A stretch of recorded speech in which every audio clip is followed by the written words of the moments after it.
disease, as well as increased sensitization for family members and other residents, closing the loop of care provided to patients.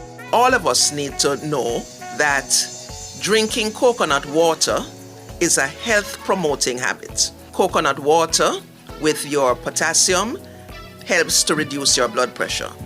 Drinking sugar-sweetened beverages is a health retarding thing. In other words, it makes your health worse. So these are the kinds of things that we need our patients to know so that they can take control of themselves and their disease. And when they're in their home and community, they know what to do. We want the community also to be able to help and support the patient. Non-communicable disease NCD lead for the Health System Strengthening Program within the Ministry of Health and Wellness, Professor Alafia Samuels. For more information about the ministry's new critical care model, visit their website at moh.gov.jm or contact them at 888-1LOVE. That's 888-663-5683. And that's where we leave it for this week. Until we meet again, I'm Vaughn Davis for producer Andre Palmer. Thanks for listening.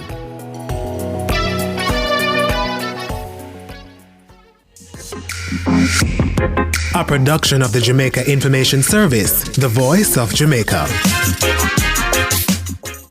Nationwide 90 FM, continuing the tradition of fair, fearless, and factual reporting.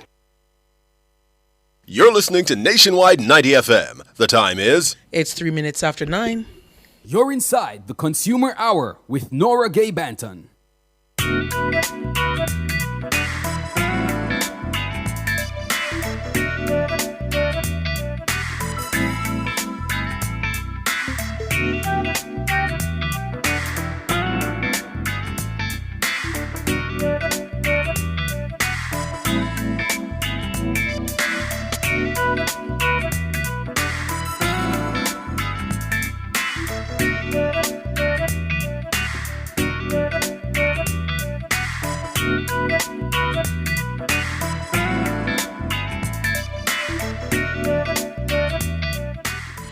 Good morning to you. It is Tuesday, August 13, 2024. We're alive and well, and for that, we give God thanks. Good morning to you. If you're listening on the 90 FM band, 90.3, 90.5, 90.7, and 90.9, thank you so much for joining us on your radio. We appreciate your company there. If you are listening and watching on our YouTube channel, good morning to you. The channel is Nationwide 90 FM Live. That's Nationwide 90 FM LIVE. That's where we are on YouTube this morning. I want to say good morning to SHMS. Good morning to you. Donna Johnson, good morning to you. SC, good morning to you. Let me see who else is there. Ines Campbell, good morning to you. David Nebar, good morning to you. Rich Richards, morning. Errol Townsend, big up yourself. And all the others over there on the YouTube channel. Good morning to you, Cherry Care and news commentator J.A. Good morning to ya. If you're listening on our mobile app, which is available for free on the Google Play and the Apple App Store, good morning to you.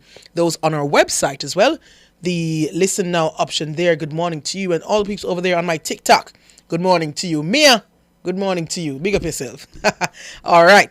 So this morning, before I jump into what we have planned for the program, we have two very special birthdays this morning. I want to say happy, with enough more happy back of that. Happy birthday to Lynette White. Lynette White is a national treasure, people. Trust me when I say Lynette are good people. Great people. I want to say happy birthday to you, Lynette, and I hope that you will enjoy the day. Maybe sometime throughout the day, Lynette will have to make an appearance on screen for those of you who are watching on YouTube, because Lynette is looking real good this morning. I glimpsed her passing by one of the doors this morning. Seems as if she's in full white. Looking real elegant. So happy birthday to you, Lynette. And I wish for you many more and God's richest blessings on your life. And happy birthday also to Opal Lee. Opal Lee is the U.S. immigration attorney who joins us every Monday on Immigration Mondays. Happy birthday to you, Opal. And I hope you will have a great day. I don't know if you made it to Vegas, but if you did, enjoy your time there. And enjoy the rest of the day I hope it's filled with love, life, and laughter for you this Tuesday, August 13. All right. So this morning, inside the Consumer Hour, we're going to have Ask the Consul. It's never happened on Jamaican radio, but Nationwide is bringing you another radio revolution. Ask the Consul. I'm leaving on a jet plane. Don't know when I'll be back again. Oh, babe, I hate to go.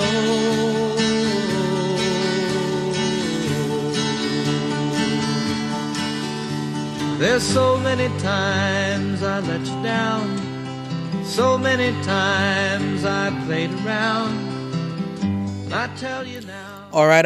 And inside Ask the Consul, we usually have a representative from the U.S. Embassy in Jamaica. This morning, we will have Immigrant Visa Chief Kate Chikude, and she will be joining us this morning to give us an update on visa-related matters at the U.S. Embassy, any backlog, if there is any other information that those who will have to interact with the embassy will need to know. We get all that information from Kate this morning, and then after that we will open the phone lines for you. If you have any questions for the U.S. Embassy, this is the time to call, because we have a representative directly from the embassy here to answer your questions. So if you're applying for a visa, your visa got cancelled, you need to renew your visa, there's any other issue with your visa, any other type of visa that you're interested in, B1, B2, J1, HB2 or H2B, then you can call us, give us a call, or leave your questions in the YouTube chat, and we will try our best to get those answered for you. The numbers to call before we go to Kate: 876-630-9371, and that goes up to 4. So it's 630-9371, 630-9372, 630-9373, or 630-9374. You can also call 618-8255. So we're going to jump right over to Kate this morning. Good morning to you, Kate. Good morning, Nora. How are you? I am good. How are you? I'm good. It's good to be here. Awesome. And good job pronouncing my last name. I know it can be tricky. I got specific instructions. Yeah, so, you did good. So I followed them to the T. Thank you so much. And how long have you been in Jamaica, Kate? I've been here for a year. I'm loving it. I'm here for 2 more years with my family. Nice. How have you been enjoying it? We've been enjoying it a lot. My kids love it. Obviously, Kingston's great. And then, of course, all the beautiful beach towns you can go on a Caribbean beach holiday right in your own backyard. So Nice. It's been great. Love that. All right. So let's jump into the updates or any information you have for us before we open the phone lines. Okay, so first I want to say we're also joined today by our non-immigrant visa chief, David Johnson. So he's going to be here as well to answer tourist visa related questions. Hi, Nora. Big up yourself. Good to be with you again. Hi, David. How are you? Good, thank you. All right, awesome. So I just have a couple of updates, and then David may have a few as well. They're pretty brief. The first is just to remind American citizens visiting Jamaica to register with step.state.gov, and then any updates we have will be pushed out to them via email. And then the second is, and I'm mentioning this because we're talking specifically about K1 fiance visas today. And this is just a reminder that, and I think there's some confusion about K1s, and many applicants think that their interviews get scheduled in the U.S. and they don't have to schedule, but in reality, they do have to go to jm.usembassy.gov to schedule their own interviews. So don't wait. Once you have your approved petition, schedule your interview. And then I'm mentioning the backlog because you talked about it during your intro. We do have a slight immigrant visa backlog at this point. If you do have a reason that you need to have your case expedited, you can contact NVC and request an expedited appointment. And that's all I have on my side of things. Okay, David. Yeah, non-immigrant visas. Right now, we're in the thick of student visa season. We have a lot of Jamaican students going to the U.S. for college or for boarding schools, things like that. We're prioritizing those appointments right now and a very short wait time for those. Seeing a lot of students on a daily basis, and we make every effort to get students to the U.S. on time for their start dates. But in the meantime, while we prioritize those appointments, we do still have availability for tourist visa appointments within about 30 days. So it's a pretty low wait time compared to what we've had historically a year or 2 years ago. The best time to apply for your tourist visa is well before you need it. So to plan for contingencies, we see a lot of expedite requests for urgent travel for business meetings or funerals, unfortunately. But it's much easier to have your visa on hand and not have to worry about that stressor while you're planning for emergency travel. So get your visa now, while well before you need it. But in case you do have a need for an expedite, if you need an appointment sooner than what's available on the website, you can submit an expedite request with a justification based on any U.S. government interest or humanitarian concerns, urgent travel for funerals, things like that. But yeah, like I say, about 30 days wait time for a B1B2 appointment and around a week for things like student visas, H2 visas, and crew member visas. All right. And just before we go to the break, since we started talking about visiting visas, we have another immigration program, which is Immigration Mondays. We have every Monday where we have a representative from the US and Canada. And we got, well, I don't think it was a call. One of our listeners commented on one of our online platforms asking about a visa. Her daughter is in university in the US, and she had tried to apply for a visa to visit her daughter. She was denied twice, and I know you can't necessarily comment on like specific cases, but in cases like those where persons may have family members who are temporarily in the United States, is there anything that would be considered when they apply for a visa?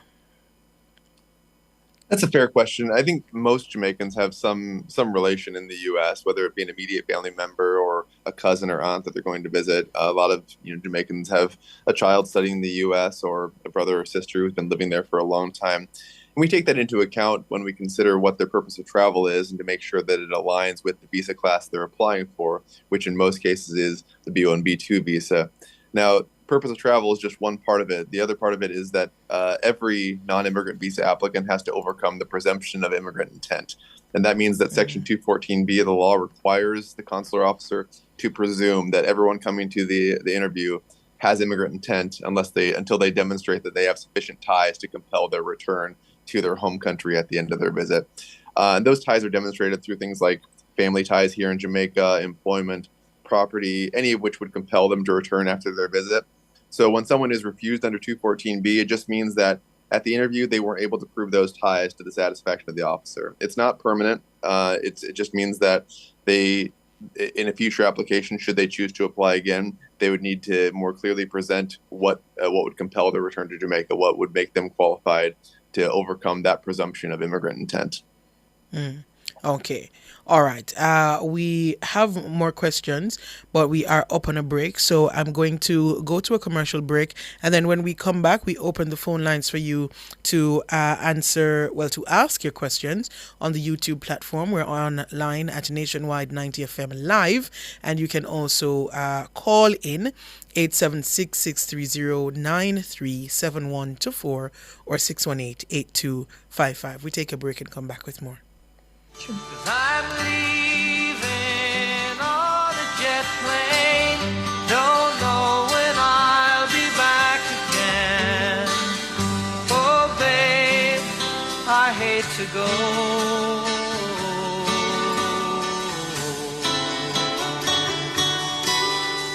There's so many times I let you down. So many times. Decorate and redecorate your space with water-resistant, colorful, and fast-drying paints from Edgechem Paints. The Time by Edgechem Paints. Changing lives 1 gallon at a time is... It's 9:16. When last you get good bun? You don't know good bun until you have a mother's bakery bun. From you pull open the wrapper and it's soft so till. A sub bun for nice. And from when you take the first bite, love it so till. A sub bun for nice.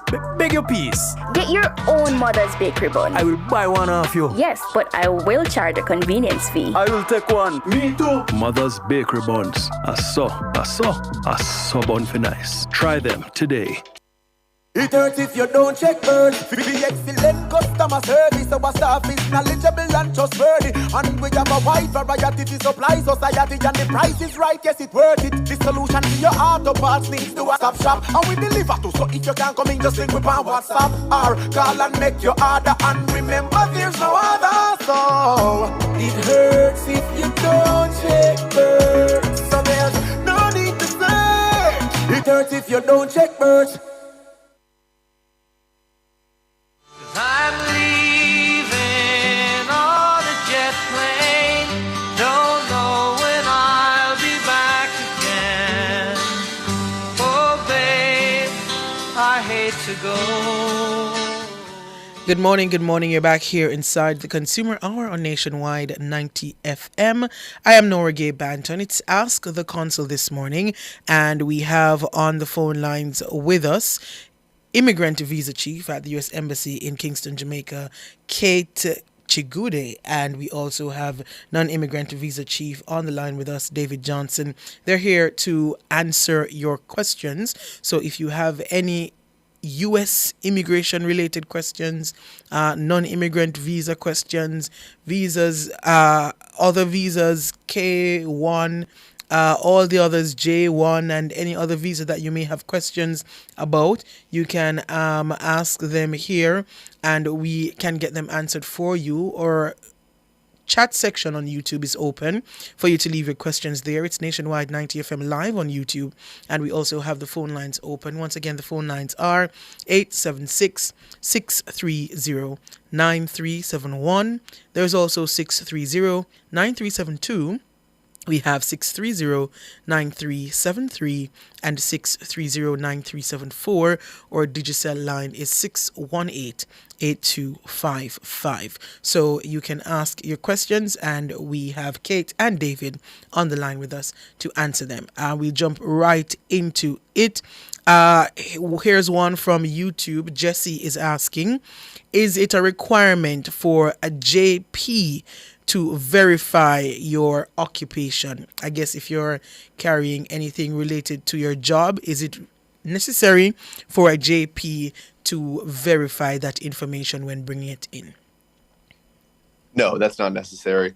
And frankly, employment letters, while we encourage people to come with documents that may support their ties to their home country, it's not a required document. So when you come for a B1, B2 visa, really the only required document to bring is the DS-160 confirmation page, your passport, and a new photo. But people do come with other documents. I understand that. If you come with an employment letter, an officer may request that, may ask for that, or a letter from RADA if you're a farmer and want to attest to your property holdings. But it doesn't need to be endorsed in any way by a JP. We may verify the authenticity of that document, but the JP's signature on that would not be the verification we'd be seeking. All right, and here's one. I haven't seen this question before. Someone is asking about the R1 visa and the process to get that type of visa. That's a petition-based visa for a religious worker. We don't see a lot of that here, but it just like the H visas or O1 entertainer visas, they require a U.S. petitioner to file a petition with USCIS. And once that petition is approved, that's when the R1 applicant or any other petition-based visa applicant would schedule their appointment and bring with them that approved petition. So the petition for the R1 visa must come from like a church or any religious organization. Does it necessarily have to be like, for example, for those who practice Christianity, it would be the church, or for the Muslims from a mosque, or can it be another religious related organization? Yeah, there's a wide range of possibilities, but in most of the R1 petitions that we see start with U.S. church or diocese or any an established religious organization filing a petition with USCIS. That's the U.S. What's it stand for? Citizenship and Immigration Services. Okay. They're the ones who approve those petitions, and so they'd be the ones who are confirming the veracity of that organization, that it's a real and established organization. They approve the petition. Once that petition is approved, that's the basic evidence that shows that the relationship exists between the petitioner and the beneficiary. So the beneficiary brings that approved petition to the consular officer, and it, establishes their other qualifications. Okay. Here's one from our YouTube channel. It says, "Good morning. If I had a child in the U.S. with a U.S. citizen, but I'm Jamaican and have no interest in running off, but just need to visit my daughter who is now 12. I was recently denied by my tourist visa and won't have the opportunity just to visit my daughter. Can I appeal the denial or petition in any form to visit her?" There's no appeal for a 214B refusal. Consular managers routinely review the decisions of the consular officers who are making those adjudications at the window to make sure that they're consistent with U.S. law. I understand your frustration. I appreciate the chance to clarify, but our officers are extensively trained to assess visa applications quickly and accurately, just to determine whether an applicant overcomes that presumption of immigrant intent. Again, every applicant has to be legally, under U.S. immigration law, presumed to be an intending immigrant to the U.S. until it's established to the officer's satisfaction that they're not. And so strong family ties to the U.S., balanced with an absence of those same strong ties to Jamaica, would be a reason to refuse someone under 214B. It's, like I say, it's not a permanent refusal, and if you were refused recently, encourage any applicant who's refused recently to wait a while until circumstances change. They have more time or tenure on their job. They have family connections here in Jamaica. They have property ties, things like that. Something that would demonstrate the strong connection to their home country that would compel them to leave the U.S. at the end of their visit. That is, to leave those ties that you have in the U.S. and come back to those stronger ties here in Jamaica. Oh, I see. And someone is on one of our online platforms asking, what is the process to simply apply for a visitor's visa? Sure. It starts at the same website that Kate mentioned, jm.usembassy.gov. I mean, obviously, if you just Google how to apply for a visa in Jamaica, you can find that almost anywhere. But the DS-160 application form is online. You have to complete that application form, get a confirmation page with a number that starts with AA. So you get a confirmation page showing that you completed that form. And then through a separate website that's also linked through our site, it's where you go to schedule your appointment. You have to go online, pay the fee. Some applicants are qualified for a renewal of a visa without an interview. If you are qualified for an interview waived renewal, the website, you'll answer a series of questions on that website that will tell you how to just submit your documents then. If it's your first time, then you'll need to come in for an interview in most cases.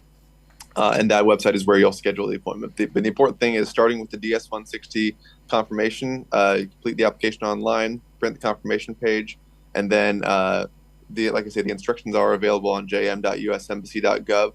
Now, I'll say that we have been for the last few months trying a new communication platform called Visa Navigator. On our website, you'll find a link to that Visa Navigator that'll answer most of the most frequently asked questions, including this application process. If you email us at Kingston NIV or Kingston IV, that's for non-immigrant visa or immigrant visa, Kingston NIV or Kingston IV, the response you'll get automatically is also going to direct you to that Visa Navigator, which will answer frequently asked questions and also direct you to the application process. So you can a number of ways to reach us, number of ways to get started, but the first and essential part of any non-immigrant visa application is that DS-160 form. All right, and the site for that is jm.usembassy.gov. If you go there, you will find all the information you need. All right, so we have a caller on the line, Dawn. Good morning. Hey, Nora Gay, how are you? Hi, I'm good. Let me welcome Kate and David to our beautiful island. Welcome. Thank you very much. You're welcome. I think my question is for David. My visitor's visa it is about to be expired. I have actually done the renewal. I am not required to do an interview. I am required to take in the documents today. However, I am wondering if I have to take it to the U.S. Embassy or because somebody was saying the drop-off at Ligony is not working. So I really want to know that I just make one trip. No, that's a great question. You don't drop off your documents directly at the embassy. The Document Service Center is located just down the road from us on Old Hope Road. If you're in Kingston, it's at the post office, the Ligony Post Office Mall. So it's right across from Sovereign Center. It's the address for that should be on the website and in the confirmation materials that you got for drop your documents off. But that is working. That's open same days. Thank you. That's what I want. You're very welcome. Please enjoy all we have to offer in Jamaica, especially our sunshine. Have a great day. Oh, thank you so much. We are very much. Bye-bye. All right. We have another question here. Someone is asking how to apply for a visa to visit an uncle that is sick. Sure, that'll be the same process as any. It's a B1, B2 visa. The B1, B2 visa is our general tourism and business visa. The vast majority of applications that we receive on the non-immigrant visa side are for B1, B2 visas. And that's for people going to visit relatives, going for funerals, family reunions, business meetings, things like that. And so it'd be the same visa class as anything else of that nature. But again, the important thing is just coming to the interview prepared to explain your situation here in Jamaica and what your ties to your home country are, to establish your qualifications and to establish that you overcome that presumption of immigrant intent.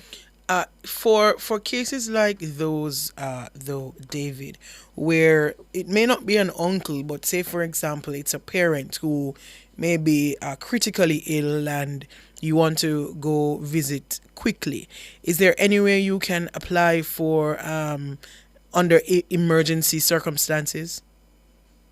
Thank you. Yeah, that's a great question. Like I say, we have regular appointment availability that's within a month or so, but oftentimes that's not soon enough for a funeral or for someone who's in a critical situation. So through that scheduling website where you pay your fee and make your appointment, there's an option there under an actions menu to request expedite, and that will allow you to write up a justification to explain why you need an appointment sooner than what was available on the website. A consular manager reviews those requests every day, oftentimes multiple times a day, because sometimes these are matters of hours rather than days, and so we want to get you in as soon as possible to get visas for qualified travelers as quickly as possible. If there's a funeral happening this weekend, for example, we'll see expedite requests today for someone who needs to get in tomorrow. We try to accommodate all those, and we try to leave a little bit of flexibility in our schedule to allow for that. And in most cases, we can and do approve expedite requests for urgent humanitarian or family emergencies, for things like funerals, for things like critically ill immediate family members, and we're happy to provide that service. Now, granting an expedite is not a guarantee of the visa issuance. Someone does still need to qualify for the visa. We make it a priority to get everyone in as quickly as possible so they can present their application and make their case. But just be advised that when we approve an expedite request, that doesn't coincide with approving the visa. Those are two separate processes. Okay. All right. We're up on another commercial break. We take a break and come back with more of your questions inside Ask the Consul. I'm leaving on a jet plane. Don't know when I'll be back again. Oh, babe, I hate to go. Spectrum Insurance Brokers provides quality insurance coverage and risk management services. The time by Spectrum Insurance Brokers Limited, setting the industry standards, is... It's 9:30. Outperform, outlast. With top performance. Chakama. Reliable, full stop, not comma. We have the expertise for drilling and demolition. We have the power tools for plumbers and electrician. Pan select tools, 3 parts and 3 repairs. 3 parts, 3 repairs. 2 to 3 years. Hilton, available at Delta Supply, 106 Hagley Park Road. Call us at 876-302-6111-4. Delta Supply, we service what we sell.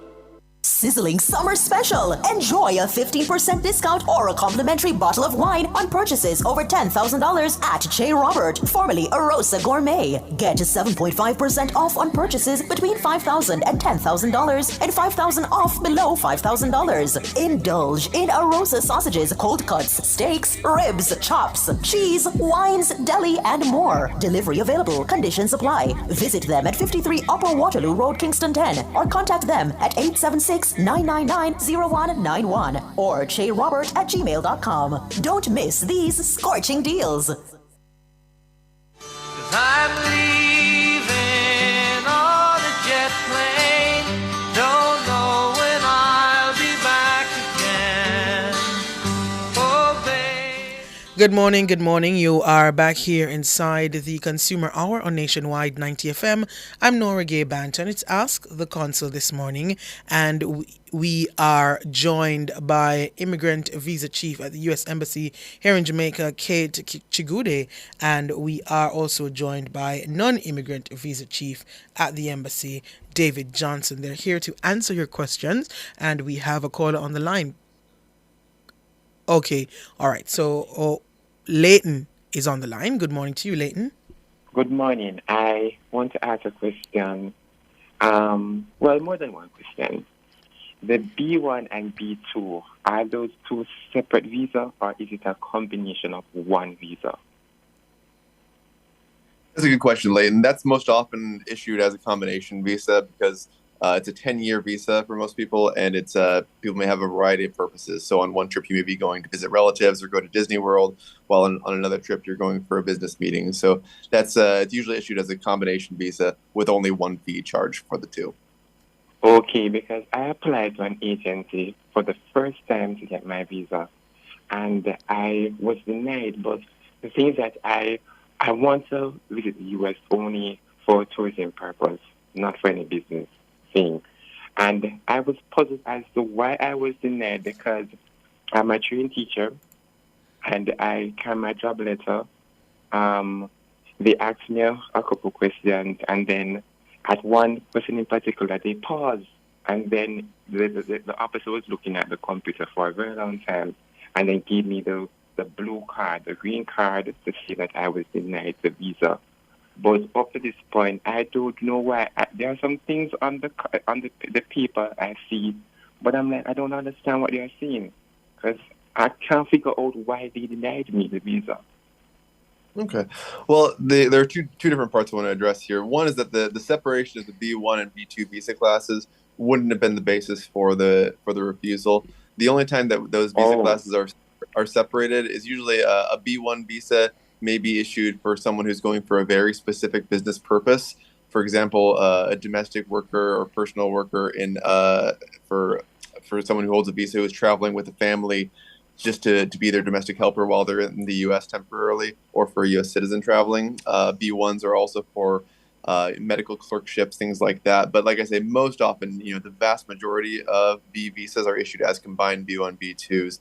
Now, I understand your frustration with perhaps the tempo and the brevity of the interview, that it was finished in just a few questions. I mentioned before, and I'll reiterate, I understand that frustration. Our officers are trained very well to review visa applications quickly and accurately, and so they do have the DS-160 information that you would have filled out in advance. They have that on the computer screen, so they're reviewing that along with any prior travel or prior applications, and then the interview may seem brief, but they review those materials completely during the interview, and then they ask very specific targeted questions to fill in any gaps to determine if the applicant qualifies for the visa. So they often won't ask a question that's already answered on the DS-160 form. They may ask a clarifying question about your employment if something in the DS-160 form wasn't readily understood, or about your pay, or what property or family you have here that might not have been covered in the DS-160. But they're often able to glean the necessary information in just a few questions. And like I say, a 214B refusal isn't permanent. And if and when your circumstances change and you feel compelled to apply again or have a new purpose of travel, you're welcome to apply again. You'll never be interviewed by the same consular officer twice, but the standards from each consular officer to the next are the same. And we try to make sure that each applicant's experience here at the embassy is professional and courteous, and it will be quick, but it'll be consistent from one officer to the next. Okay. So I'm sorry that you felt like it was too short a conversation, but again, we're here to make a law-based decision based on the information in front of us, and that's often accomplished with just a few questions. Oh, okay. Thanks for answering that. But the issue I had was it was going on fine. The interview was going on great.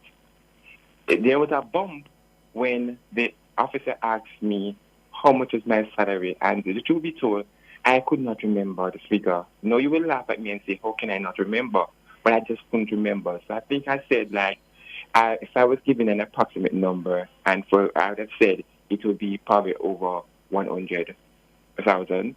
I did not give the exact figure on the paper. So at that point, the officer stopped. And that was when he paused for a very long time, stared at the computer, no talking at all, was just on the computer. And then in a few minutes after, he gave me the paper to say, I've been denied. All right. No, I understand the awkwardness of that situation, and I apologize. That was your experience here. I'll say that no applicant is just one thing, and so we're never making a decision based on just one factor, whether it be salary or family in the U.S. We're looking at a whole package here, and so you wouldn't be denied just based on a singular factor. Sometimes when there's a pause in an interview, there may be a technical problem on the computer.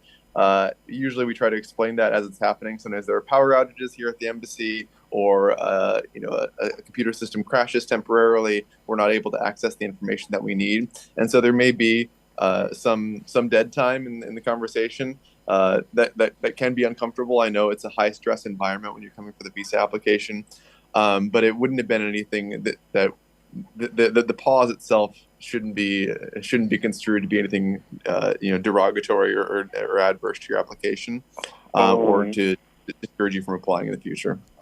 Okay. I just have one more question. I know other persons want to call in and ask, but just one more. We have some more questions coming in. Yeah, just one more. I want to know one last one. It says, unless your circumstances have changed considerably, what are some of the things that could probably change a situation like mine to give me a better chance? I mean, understandably, we can't give specific coaching on how to improve one person's application from one point in time to the next.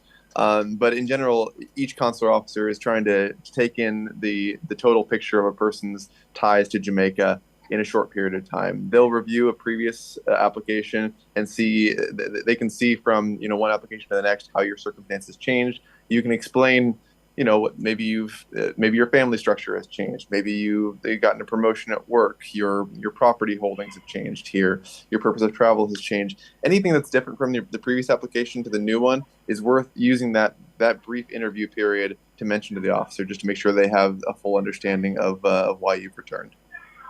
All right. Thank you very much.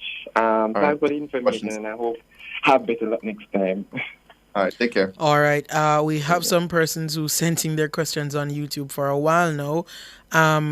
Here's one. It says, after immigrant visa interview, I was refused under 221G, submitted the documents, and now my status is showing ready. What does that mean since I did the interview already? Okay, so the 221G is a letter that beneficiary applicants get telling them what they need to submit to complete their, to have their visa issued, right, to complete the process. So if everything has been submitted at that point, the visa in theory should be issued. However, we do have a delay when it comes to medical reports, so Andrews is a bit behind. So it could be that the medical hasn't arrived from Andrews yet. But other than that, I can't tell you. I don't know the specific case. So I would say to email KingstoNIV@state.gov to get a status update on the case. All right. So we have another call on the line. Reed, good morning. Good morning, Reed. Reed, go ahead with your question. All right, we're not here. Hello? I'm hearing somebody, but it's very low. Hello, Reed. All right, we're not hearing Reed. Here is another one. If my visa got cancelled, how can I get it back? I assume this is a non-immigrant visa, and if a visa once a visa is canceled, that can happen any number of ways. The Department of State can cancel it for the presumption of ineligibility under some section of the INA, or more commonly, it gets canceled at the port of entry when Customs and Border Protection reviews someone's request to enter and find that they no longer qualify for it. So, the long story short, once a visa is canceled, it doesn't get reinstated unless someone submits a new application. So if your visa's been canceled, it's no longer valid for travel, and the only way that you'll be able to present for entry in the U.S. again is to start a new application, pay a new fee. And another one, if I'm on the HB2 program, how can is it safe for me to also apply for a B1, B2 visa? Yeah, we have a lot of H2 workers who, after a few seasons on the job, decide that they want to visit the U.S. in some other capacity to see friends and family, for example, or for tourism or shopping. Then it's appropriate to apply for a B1, B2 visa if that is their purpose of travel. We see quite a few of those. They need to meet the same requirements that anyone else applying for a B1, B2 does. Oftentimes someone's compliant travel does bode well for an application, but I can't speak to whether someone will qualify for a B1, B2 just because they qualified for an H2. Someone may qualify for an H2 on a repetitive basis and go back and work well in that visa, but still not meet the qualifications for a B1, B2 visa to the satisfaction of the consular officer. Some do and some don't, but yes, it's not adverse to an H2 application for someone to apply for a B1, B2 as well. Now, I will say that most H2 workers are eligible to apply without coming in for an interview.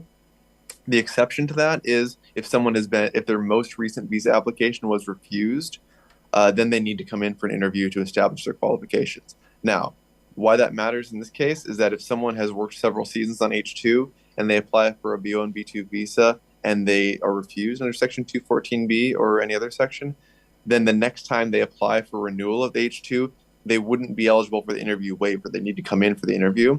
Now, it's not adverse to their H2 application. They can and oftentimes do still qualify for the H2 work visa, even though they didn't qualify for the B1, B2.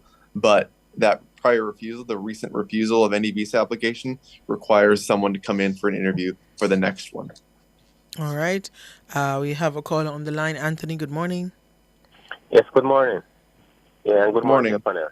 Yes, I have a question here for the United States Consulate. Yes, I'm planning on taking my wife and my daughter for a visa application. Yes, but my daughter, she's going to be in a boarding school product sometime this year. Would she need an in-house interview? So is this for an immigrant visa or not, or a non-immigrant visa? No, it's a visiting visa. A visiting visa. And your daughter is in boarding school here in Jamaica, or where is she going to school? Yeah, she's in Jamaica. We all live in Jamaica. Okay. How old is your daughter? She's 13. 13. Okay, so for most applicants under the age of 14 or 14 and under are eligible for an interview waiver. Now, that means that they can submit their application, send their documents in. An officer may still require an interview for any reason. For example, if a child's parents are in the U.S. or if they had poor travel, or if there's anything indicating that the consular officer should assess a little more closely, they can call them in for an interview. But if you and your wife and your daughter are all applying together, then her qualifications are in all likelihood going to be tied to yours. And so you and your wife could schedule your interview, bring in your daughter's documents with you, and have them all assessed at that time. Your daughter wouldn't need to be present at the interview if she's 13 years old and you and your wife are applying and bringing her application in with you. Okay, but that's nice about that. I have my visa already. You have your visa? Yeah, my visa already, but I'm planning on taking her because we're trying to schedule something for maybe November or so, but at the time, she's going to be in boarding school, so I'm wondering by taking my wife, she basically... If it's your wife's first application, then she'll need to interview, of course. If it's I would suggest trying to schedule those separately, because then when you answer the questions about your daughter and her age on the scheduling website, since she's 13, you'll be prompted to submit the documents for her. You can just send those in. Your wife can then schedule her appointment separately. Oh, okay. All right. Okay. All right. Thank you. All right, no problem. We are up to the time for another commercial break, so we take that break and then we come back with more questions. I'm leaving on a jet plane. Don't know when I'll be back again. Oh, babe, I hate to go. Fill all your prescriptions, get cosmetics and other pharmaceutical items at Mannings Hill Pharmacy, located at 34A Mannings Hill Road, Kingston. Telephone 924-6280. At Mannings Hill Pharmacy, they stock all the hard-to-get medication. The time by Mannings Hill Pharmacy is... It's 9:47. When last you get good bun, you don't know good bun until you have a mother's bakery bun. From you pull open the wrapper and it's soft so till. A so bun for nice. And from when you take the first bite, love it so till. A so bun for nice. Beg your piece. Get your own mother's bakery bun. I will buy one off you. Yes, but I will charge a convenience fee. I will take one. Me too. Mother's bakery buns. A so bun for nice. Try them today. I'm leaving on a jet plane. Don't know when I'll be back again. Oh, babe, I hate to go.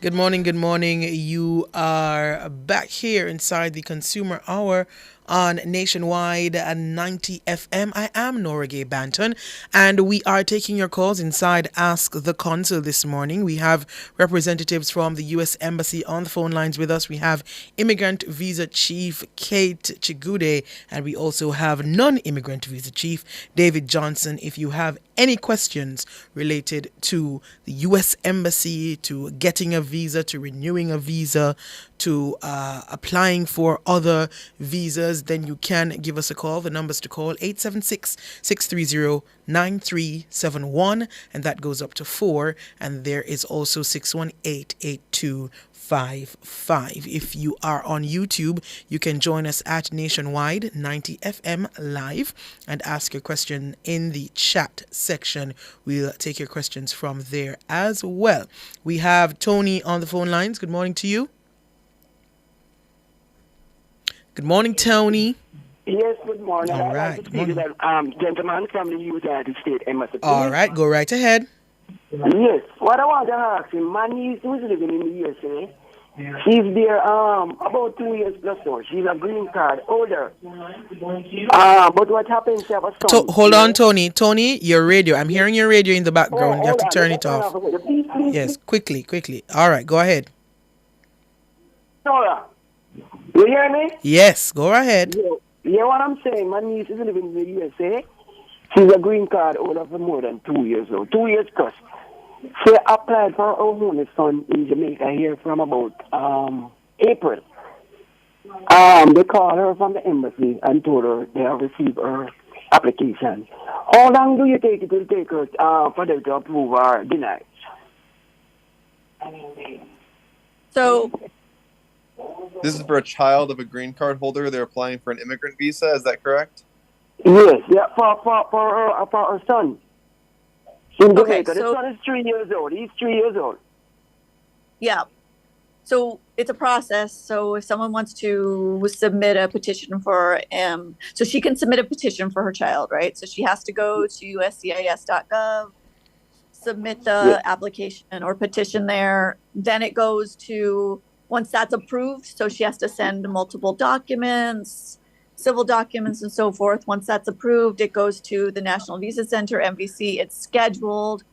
And then the case is sent to Embassy Kingston for the interview. So that whole process can take a few years even.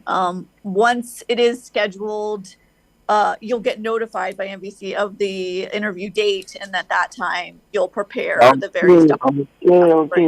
She did the application already, and they called her and told her they received her application. She did it from April. So she just want to know how long will it take for them to approve or deny her. USCIS, it can take. I mean, there's no set time. It can take several months. It can take over a year, and really, it depends on how quickly you provide them with all the documents they're requesting. Okay. Make sure you submit everything they ask for, right? So birth certificates and so forth, affidavit of support. So it's really, once they have all those, it's pretty quickly that it gets approved and then sent for scheduling. But you have to make sure to be in contact with USCIS and be providing them with all the information, requested information. Thank you very much. I'll inform her. She's in the USA. Thanks. All right, Tony. Thank you for the question. Thank you very much. All right, Tony, you take care. Here's another question. If the father's name is on a birth certificate, but he is not willing to sign the visa application, what should the other parent do? For a non-immigrant visa, there's no requirement that any parent sign an application. I mean, usually a child's qualifications are linked to whoever they're traveling with, usually the parent. For a non-immigrant visa application or for an immigrant visa application, No, there's no requirement as well. So say it's the biological mother in the U.S. that's petitioning, then the only signature that's required is for that petitioner. All right, so signature of the father would not be necessary. Then you should be able to go right ahead. All right, here's another one. If your mother is a resident in the U.S. and you're a young adult in Jamaica, is it possible for you to get a visiting visa? Sure. The same qualifications apply for anyone, and we're going to assess someone's ties to the U.S. compared to their ties to Jamaica. Like, are there compelling ties that would bring that young person back to Jamaica? What family do they have here? Employment, education status, property, things like that. A parent living in the U.S. could be construed as a strong tie to the U.S. And so it's a matter of balancing and really for a consular officer to assess whether there is a compelling tie that would bring that young person back to Jamaica at the conclusion of their visit to their U.S. parent. All right. Another one coming in from YouTube. It says, if in an event that there's an error on your visa and you have already traveled on it, what's the process to correct that error?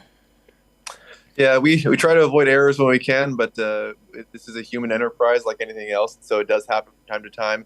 As soon as you notice an error on your visa, you should let us know. If you get to us within a year of the visa being issued, even if you traveled on the visa, we'll correct that visa, we'll reprint it at no additional fee. It'll have the same expiration date that it had when we issued it the first time around, but with the right data on it this time around. So make sure, review your visa carefully when you get it, and as long as you notice any error within a year and bring that back to the embassy, we'll correct that for you at no additional cost. If it's past a year, then you can still travel on it at your peril, but you're at the discretion then of CBP to admit you on a visa with an error on it. But if it's been more than a year since it was issued, you'd need to submit a new application. All right. Here's another one. Can I renew my B1, B2 visa and apply for a work visa at the same time?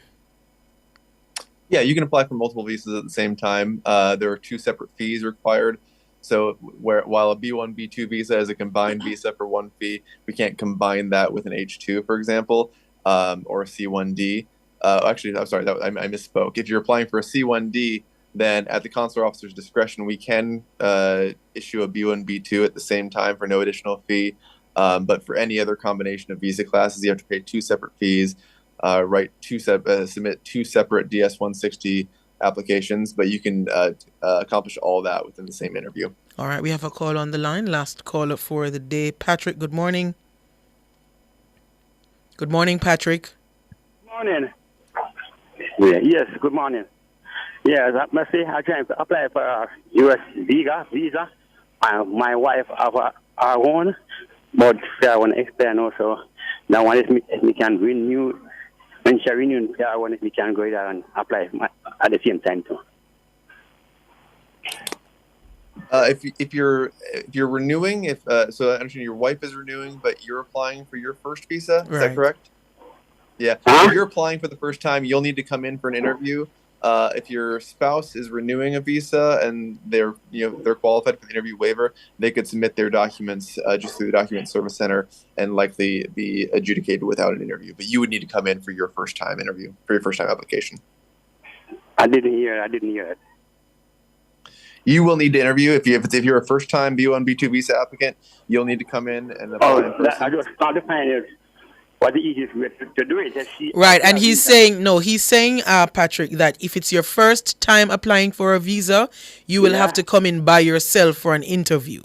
So you won't be able to tag along with your wife because she already had, right? Because you would have to come in for an interview. Oh, I'm coming by myself then. Yes, for an interview. You must go out for an interview because it's the first time.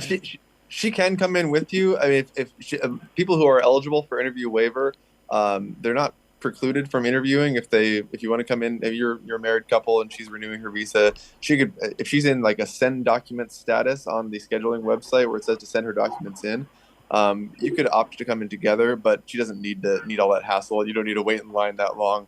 If she's been through that process before, just send your documents in and it's easier that way.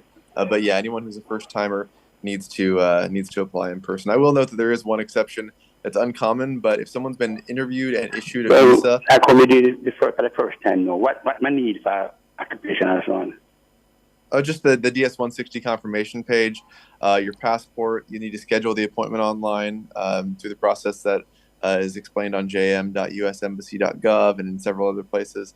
But that DS-160 confirmation page from the online application, your passport, and a photo. Okay. All right. Thank you very much. Yes. And when you apply, Patrick, it also tells you what you need to bring. So just read that document carefully when you've completed your application, and it will definitely tell you what you need, just in case you don't remember. Job and so on? No, it will tell you. It will tell you. Okay. Right. All right, and thank you very much. Yeah, man. Thank you, Nora. All right, that's where we're going to leave it for the Consumer Hour this morning and Ask the Consul. We want to thank you, Kate and David, for joining us this morning. Really appreciate your company here, and thank you so much for answering all the questions we fielded to you this morning. You do enjoy the rest of your day. Thank you. Thanks, Nora. Yeah, you too. Take care. All right, take care. That's where we're going to leave it for the Consumer Hour this morning, making way now for Cliff Hughes Online. I'm leaving on a jet plane. Don't know when I'll be back again. Oh, babe, I hate to go.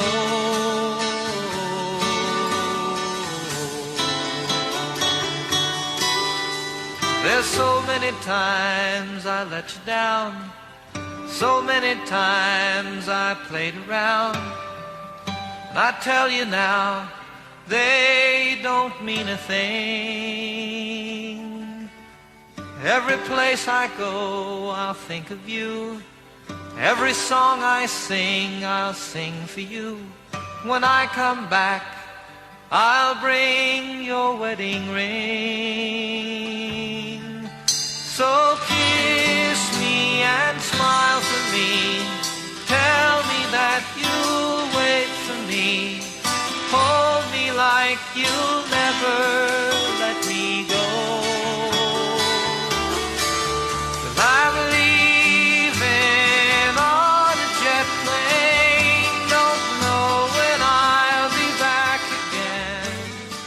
That was the Consumer Hour with Nora Gay Banton.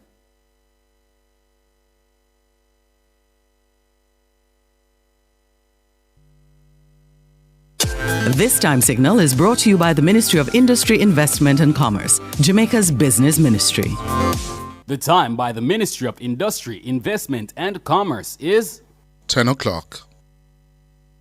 Cliff Hughes Online. Talk radio for all Jamaicans. My hands were steady, my eyes were clear and bright. My walk had purpose, my steps were quick and light. And I held firm to what I felt was right, like a rock. Like a rock. I was strong as I could be, like a rock. Nothing ever got to me like a rock. I was something to see like a rock.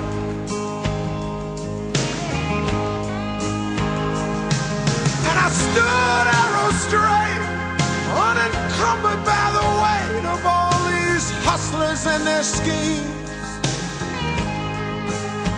I stood proud, I stood tall, high above it all. I still believed in my dreams. Our phone numbers are 630-9371, 630-9372, 630-9373, 630-9374, and 618-8255. Or find us on Facebook at Nationwide News Network and follow us on Twitter at Cliff Nationwide. You can also listen to Cliff Hughes online live on the World Wide Web at nationwideradiojm.com or via the Nationwide 90 FM app on your mobile phone. Morning. Good morning. Good morning. It's 10:02 on the clock. Cliff is a little bit under the weather. Not too far, thankfully. He says he'll resurface on Wednesday morning. So he has asked me to speak with you and for you on this day in sports and to act in his stead until he returns. One of the things that we've not had time yet to deal with, we were planning to deal with it on Monday during the morning show. But after what happened on Sunday night, you can well imagine that a pivot had to happen. And so we moved away from that to deal with the matter of the slaughter of 8 of our fellow citizens in Cherry Tree Lane 4 Paths in Clarendon.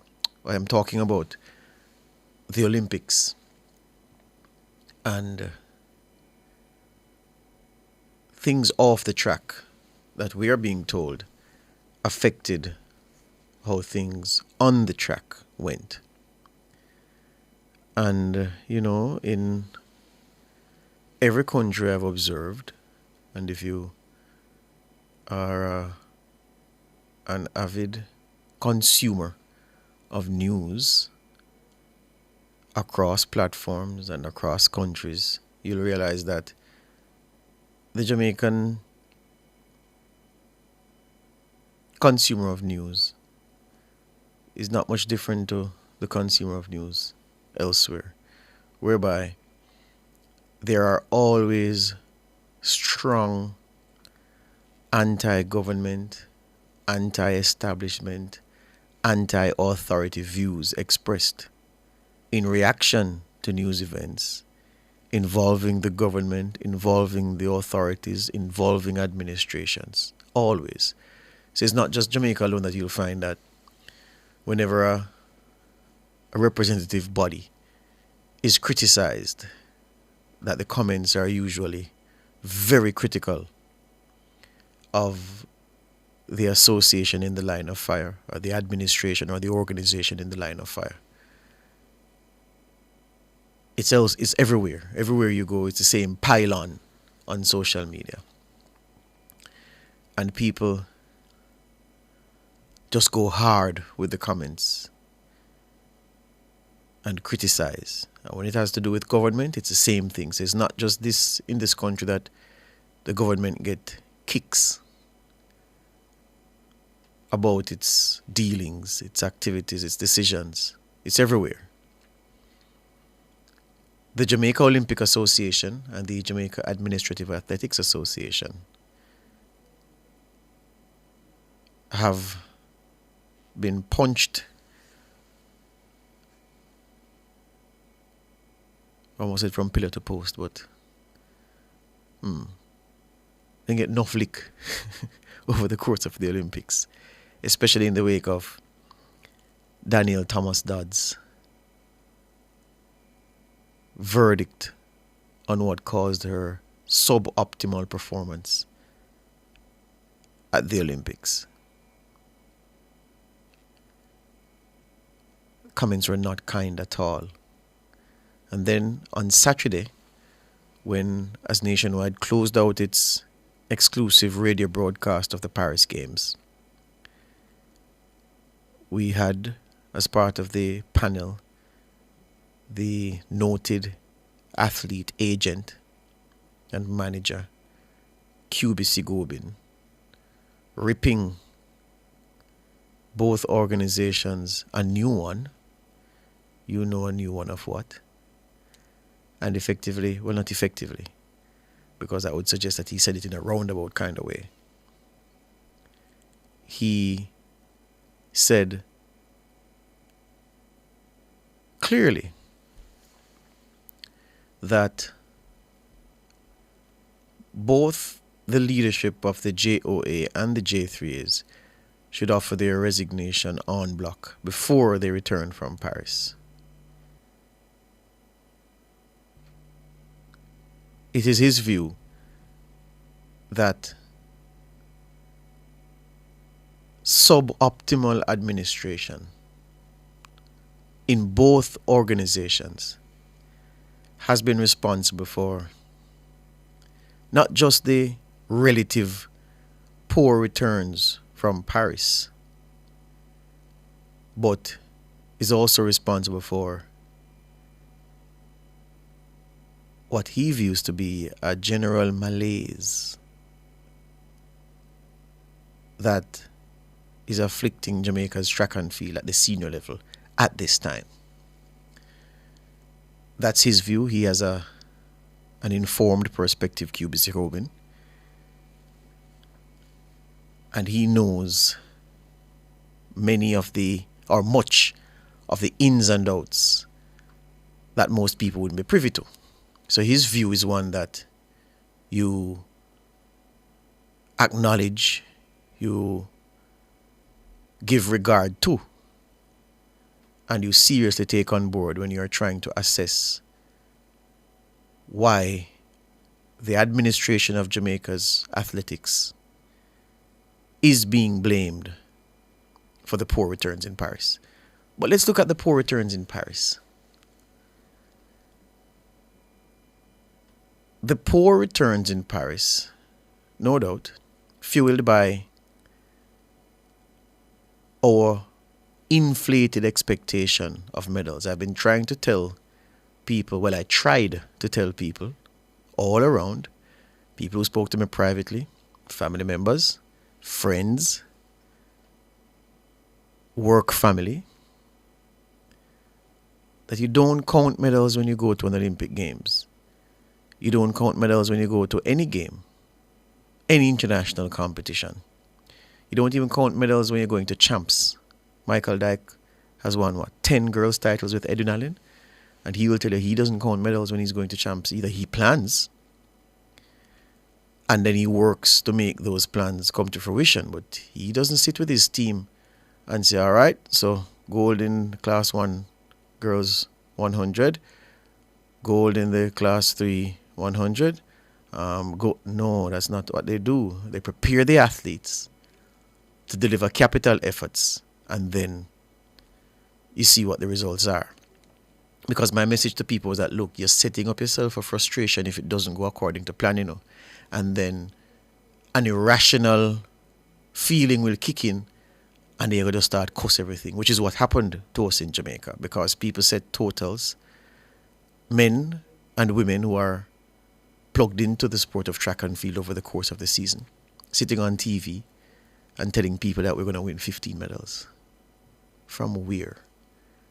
Where would we have gone and won 15? And some people may say, yeah, George, you're only saying that now because we come back with only 6. No, ask anybody around me what I've been telling them about medal expectation and medal pre-counting. It was never going to be 15. It was never going to be anything in those numbers. It was never going to be anything. It was only going to be what the athletes worked to deliver, what shape they were in. I remind you that prior to the national trials, even the most ardent track and field fan had depressed expectations of Paris because the big guns weren't looking good. There were fitness doubts around the heaviest hitters, and we know who the heaviest hitters are. Jamaica's track and field now has 3 hitters who punch heavier and harder than everybody else. Thompson Hera, Fraser Price, Jackson, no doubt. Nobody else beyond those 3 going into Paris. And people were concerned about the under-raced nature of Mrs. Fraser Price, about Mrs. Thompson Hera's continued struggles for fitness, and about the fact that word out of the MVP camp was that, Jackson needed a lot of groundwork at the start of the campaign, where ordinarily she would have been advanced in her preparation and looking like the machine that she is going into the Olympics. Before June, all of these things were swirling around, so nobody had any confidence. We all know that the trials boosted people significantly to say, yes, all right, we'll get this, we'll get that, we'll get that. By the time, of course, of the trials, we knew that Elaine wasn't going to start. So that hit expectations. But if you scratch away the injuries to our heaviest hitters, there wasn't pretty much left. There wasn't much left beyond Mrs. Fraser Price delivering, Shericka Jackson delivering, because we already knew that Elaine wasn't going to be on any plane going to Paris. Hansley wasn't in the shape pre-Tokyo that he stood in pre-Paris. So you knew that Hansley's a class act. He's going to make a final, but you weren't quite sure what to expect. So you could add him as a second line, as a defending Olympic champion, behind the heaviest hitters. So beyond those, everybody else pretty much, as they'd say in another form of racing, were to only be taken on trust. You had youngsters, very promising, coming. And then you had a man in the 100 meters who was threatening to set world sprinting on its head and to come through in a way that many people haven't seen a newcomer come through since 50 Cent dropped in the club in 2001. Took the summer by storm. 5 million copies sold. Yeah? With that album. What the album the name again, Kevin? Is Get Rich or Die Trying? Yeah. Coming through like a hurricane. So you had things that you wanted to see, things that postured as possibilities. But when you scratched away the surface, if you put the heavy hitters aside, there wasn't much left. And so Paris reflected the fact that the heavy hitters did not get to hit. We all know what happened with Shelley, what happened with Shericka. And then the new kid, Kishane, you wanted gold, we got silver. Big Stoner fling that brilliant Observer headline, capturing what Roger Stoner did. For our only gold medal, the only time we heard the anthem played. So I say that to say that in real terms, if you analyzed Paris before, as I did, and I know me alone, I claim wisdom by myself, but there were people who were saying that, well, at the best case, maybe a 7 medals. People said that when we launched our documentary. Cuthbert Flynn certainly said it. Casey Graham said it as well. In fact, most of my panel, if not all of them, were very conservative because they've been there, they know. But these wild expectations, hyped outcomes that we were predicting, never turn out that way. And we start cuss everything and everybody. And then, when one of the athletes now turned and trained her rifle, well, let me not use that reference in these times. Yeah, the cherry tree is too raw. When she turned her criticism on the administration, we were only too happy to pile in and cuss JOA and J3s and say, boy, it is what they did that caused Paris to happen the way Paris happened. And I'm saying no. Because what I've said, the foregoing explains why, really, under the administration, we could make 3 schoolboy baton exchange in the 4x1. I've never seen a 4x1 team change a baton like we did. And somebody say, yeah, George, but the administration should have the man them a train. How? Where were they going to get the athletes from? Were the coaches releasing their athletes to train in a camp? No. And if you listen, you will know this. So it's not about just assembling the athletes and say, come.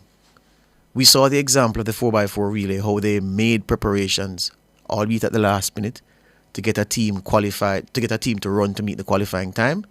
Man no turn up. And then after we went to Paris, the same people who did not turn up and accept the opportunity given to them, albeit at the last minute, by the administrators, to get us a mile relay men's team qualified. Every man asked, would you have made yourself available? Of course, yes, I wanted to run the 4x4. Every man know would I want to run it, and every man know wanted to desperately, and this never happened, and that they weren't showing the same desire before. So, in that way, the administrators got a raw deal. But them don't get away scot-free because there is a lot they didn't do that they ought to have done better, which brings Mr. Sigobin's call back into full perspective. Do we have a JOA and a J3s that is now unfit for purpose? Are the egos too big? After the break, I'll tell you what I understand to be at the heart of this deleterious rift between JOA and JAAA. My hands were steady, my eyes were clear and bright. My walk had... The Time brought to you by the Ministry of Science, Energy, Telecommunications and Transport. Fueling growth everywhere is 10:19. Whether you're overseas or in Jamaica, everybody wants their little piece of yard. Well, that's where a JMMB bank mortgage comes in. With JMMB, you'll get more support, more incentives, more benefits, more coverage with JMMB insurance brokers. And also, we give you more time to repay. Your JMMB mortgage expert will answer all of your questions and guide you through every step along the journey. You're not alone with JMMB. Contact us at info@jmmb.com and learn how you can get more than just a mortgage. When last you get good bun, you don't know good bun until you have a mother's bakery bun. From you pull open the wrapper and it's soft so till. A so bun for nice. And from when you take the first bite, love it so till. A so bun for nice. Beg your piece. Get your own mother's bakery bun. I will buy one off you. Yes, but I will charge a convenience fee. I will take one. Me too. Mother's bakery buns. A so bun for nice. Try them today. And what you think? Pure water we drink. Me say a pure vibe when we touching on the street. A pure water we a drink. A pure fun, pure dance and take. Right now. A pure water we a drink. I could have room temperature. Give me one more. Give me the summer hearts are chilled one outdoor. Crisp and refreshing. We know that for sure. The water we drink is pure. Everybody know. Hey, hey. Refreshing and nice. Hey, hey. The best water you can find. Pure water we drink.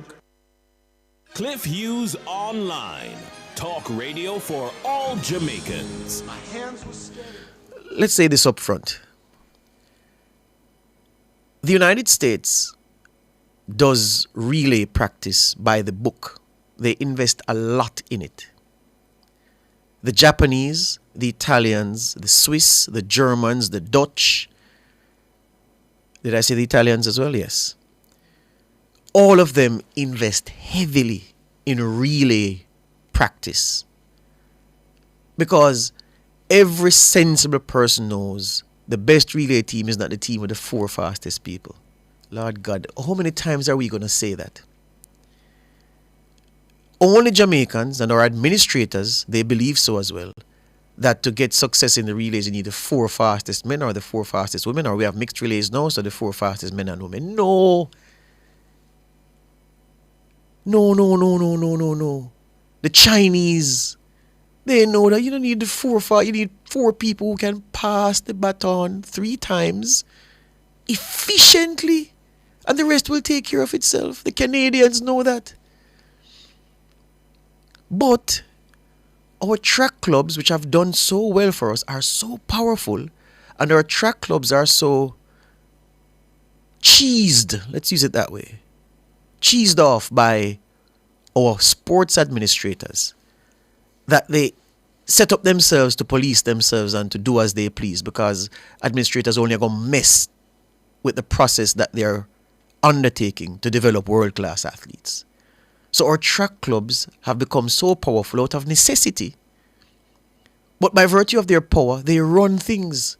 So whereas other nations go to the Olympics knowing who the athletes are that are going to run in their 4x1 across gender, their mixed relays, their 4x4 across gender, Jamaica's officials go to major games not knowing if the track club is going to release such man or such woman to come and practice with the rest of the athletes that are available to form a 4x1 or a 4x4. Facts, may I tell you, and don't lie. While the other countries set that, they have a stencil that is set before the games because people have been practicing and integrating, and they know. There was an interview that we did with Lena, with Lane Tava Thomas. Wayne spoke to her after one of the heats of the 200 meters. And she told him that, Wayne, well, I'm going to go back to the village now and to see what they're saying about the relays. So he said, oh, so they're not telling about the relay yet? You don't know who won run for the relay? She said, no. You think it's lies she's telling? That's what the athlete said. And it just confirms what we always knew before. So when you draw strangers together, and because them fast, you got to ask them to go on a 4x1 under pressure and run and qualify or to win medals. You're setting them up to fail.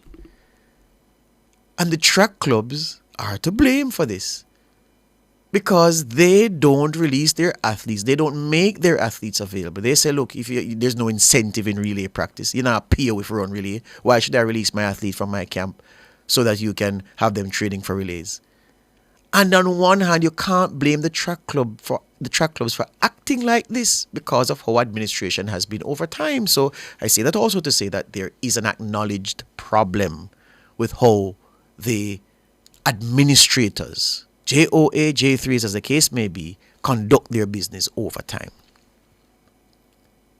So whereas every other nation planned well, we just go, and I guarantee you that the 4 men, the 2 Jelanis, Kishin and Akeem, I guarantee you they never passed the baton among each other before them set foot in Paris.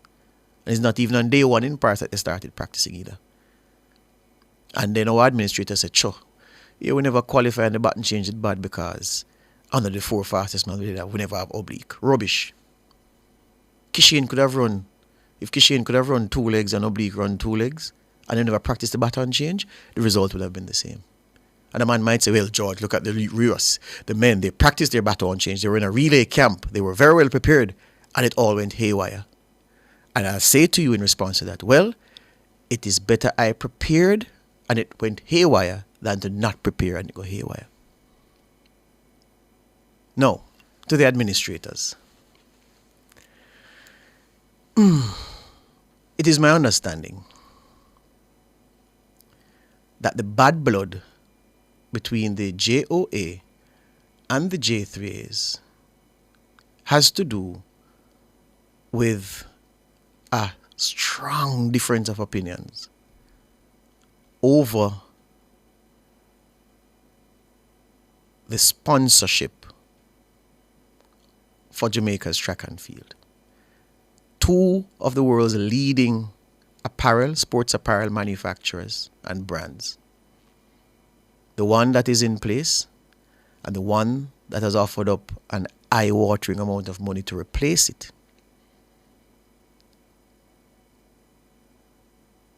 They are fighting a proxy war for Jamaica's track and field, where the leadership of the JOA and the J3As are caught up. They are the chess pieces moving around on the board. Where there's there's a piece of magnet, a huge magnet under the chessboard that is being moved with the thigh that you're not seeing. You only see the pieces that move on the top of the board. They're not moving independently. So that battle. So one leader happy with the status quo for whatever reasons. The other leader courted by the apparel manufacturer who wants to come in. And discussions have been had to say, listen, I think we should change course and go here. So man, I said, no, that's a foolishness. I say, yes, but the money for the sport is going to be this way, that way, that way. Man, I said, no, the money for the sport now is adequate.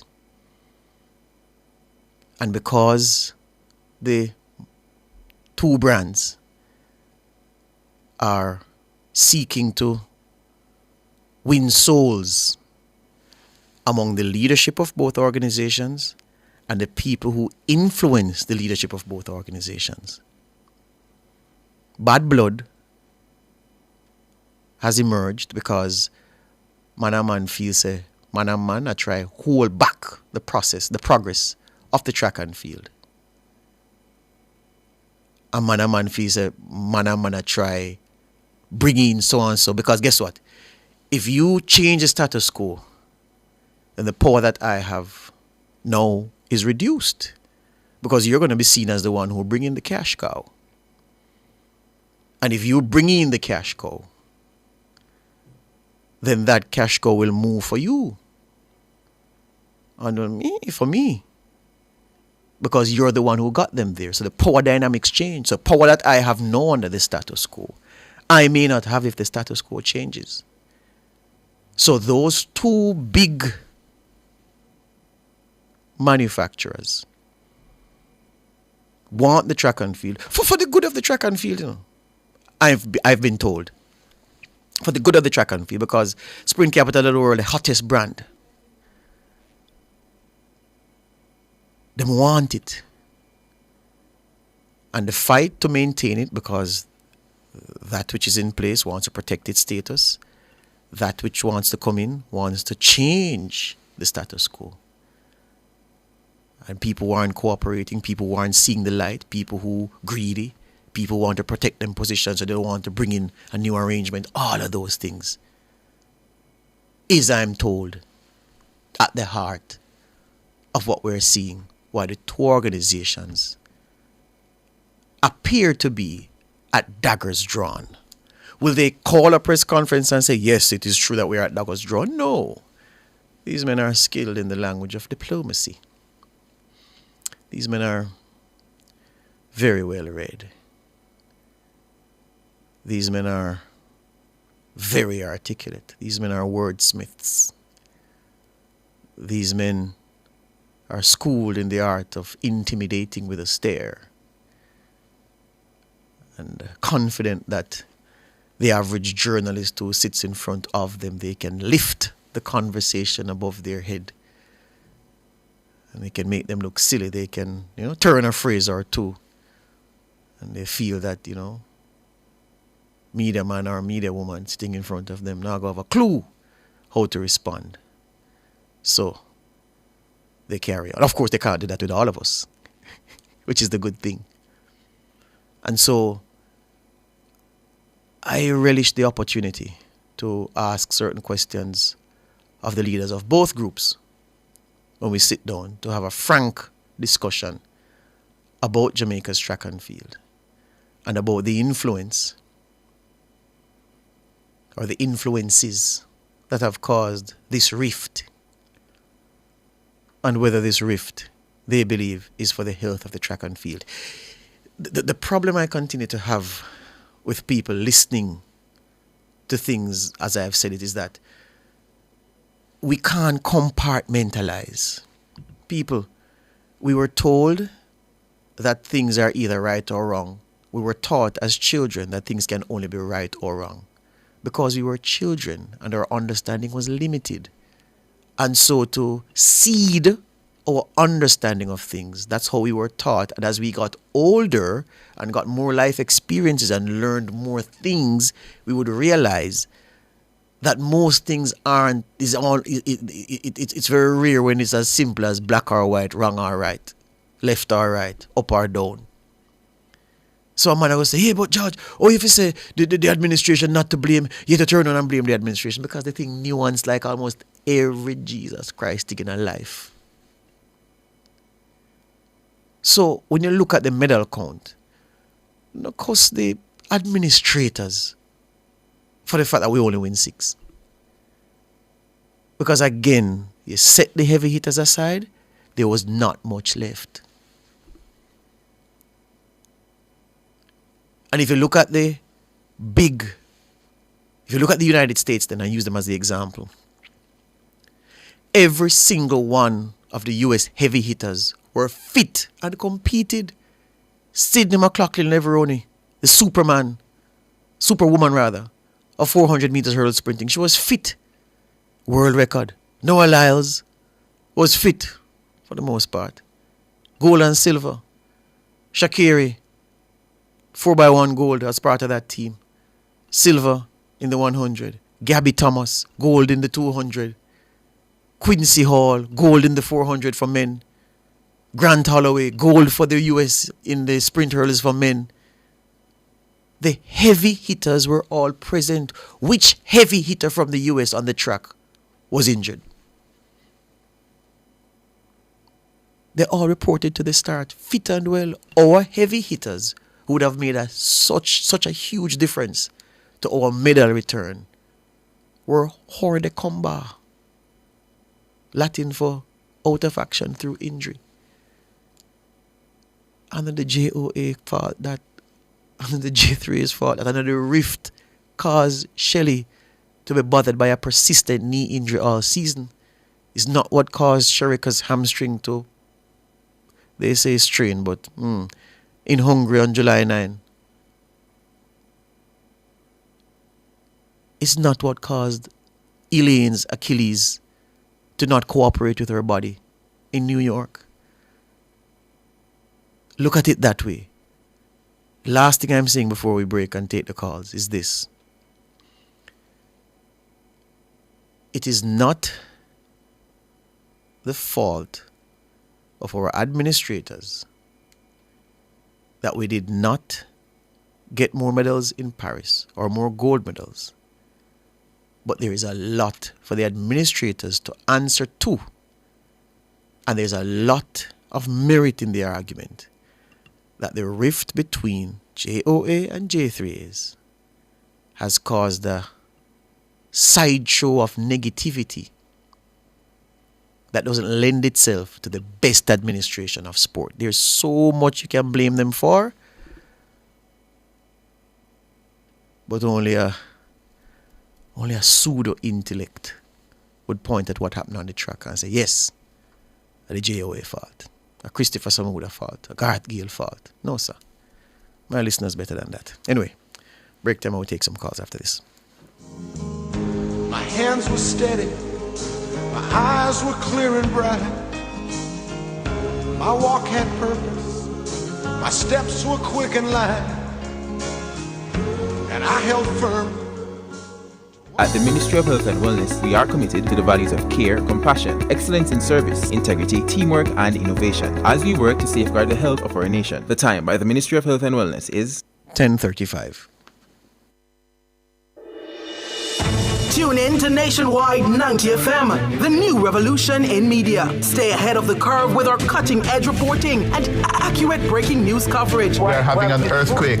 Oh, God. Hear it here first on Nationwide 90 FM. Is that really Cliff Hughes talking? Tune in, turn up the volume, and listen. We bring a mix of news, entertainment, and sports to your lives. Nationwide 90 FM's live and continuous coverage of the World Championships in Budapest, Hungary. News and discussions week mornings. Coming up in the news at 6 for this morning. Entertainment in the afternoons, then news again in the evenings. Nationwide news at this hour. Fired. Also, tune in to the entertainment and sports shows in the nights and on the weekends. It is Boy Things After Dark right here on Nationwide 90 FM. Everything is news, from current affairs and entertainment to sports, business, and other categories. Nationwide 90 FM. This is Beanie Man. Give it to them. Zaga, Zen. From every whisper to every commotion. That's rubbish. The KSAMC cannot investigate itself. Was Cliff Hughes really talking like that? Every news story unfolds here first at Nationwide 90 FM, the new revolution in media. Every sound is a story, and every story we share is news.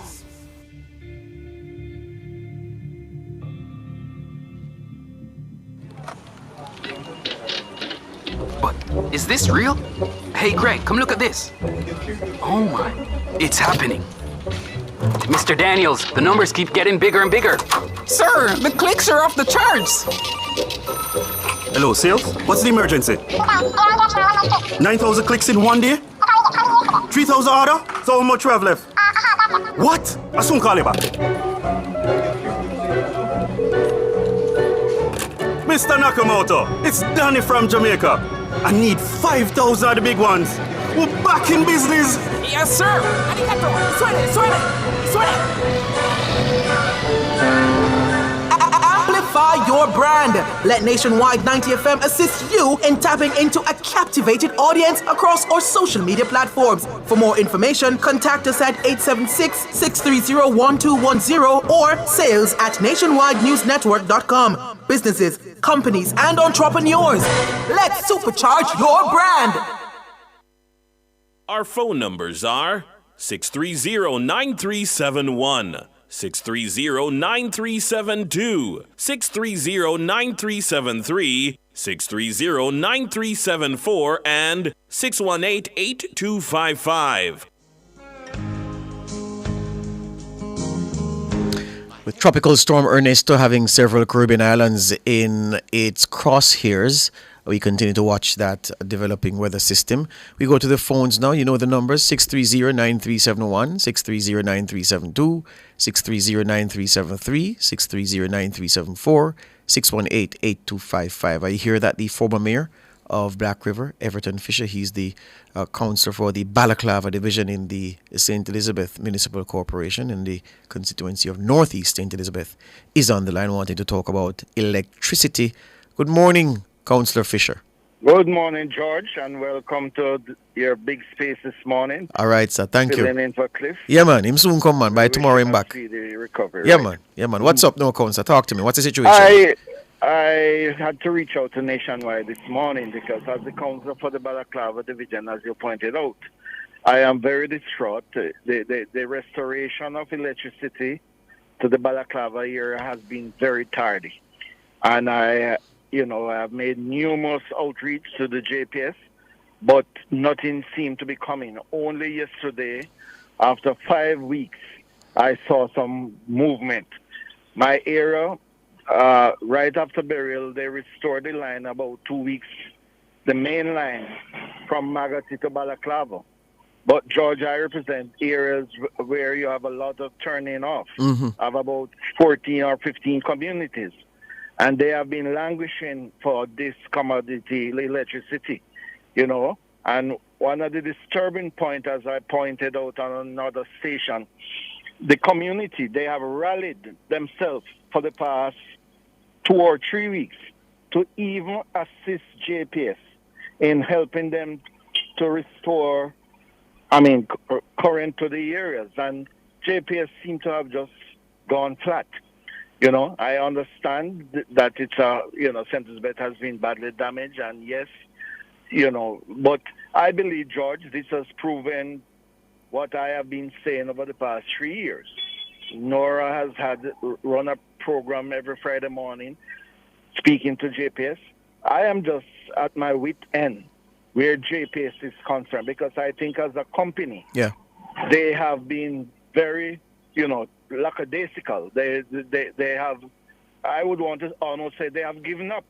So let me ask you then, Councillor. So, all right.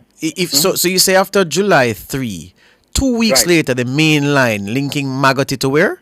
Balaclava. Was that main line was restored? That was restored. So people along that main line got the power back 2 weeks after. The power back. But you say the problem is the turn off. Right. And now also the most crippling effect, why I had to call this morning, George, the health center. Mm-hmm. The health center is on the main of Balaclava. And they were restored when Balaclava got back light. But about a half a day after, some breakers seem to have tripped. And it is taking about 2 weeks now. And the health center, George, and I can tell you, living in a remote area like Balaclava, a lot of the persons depend on the health centers.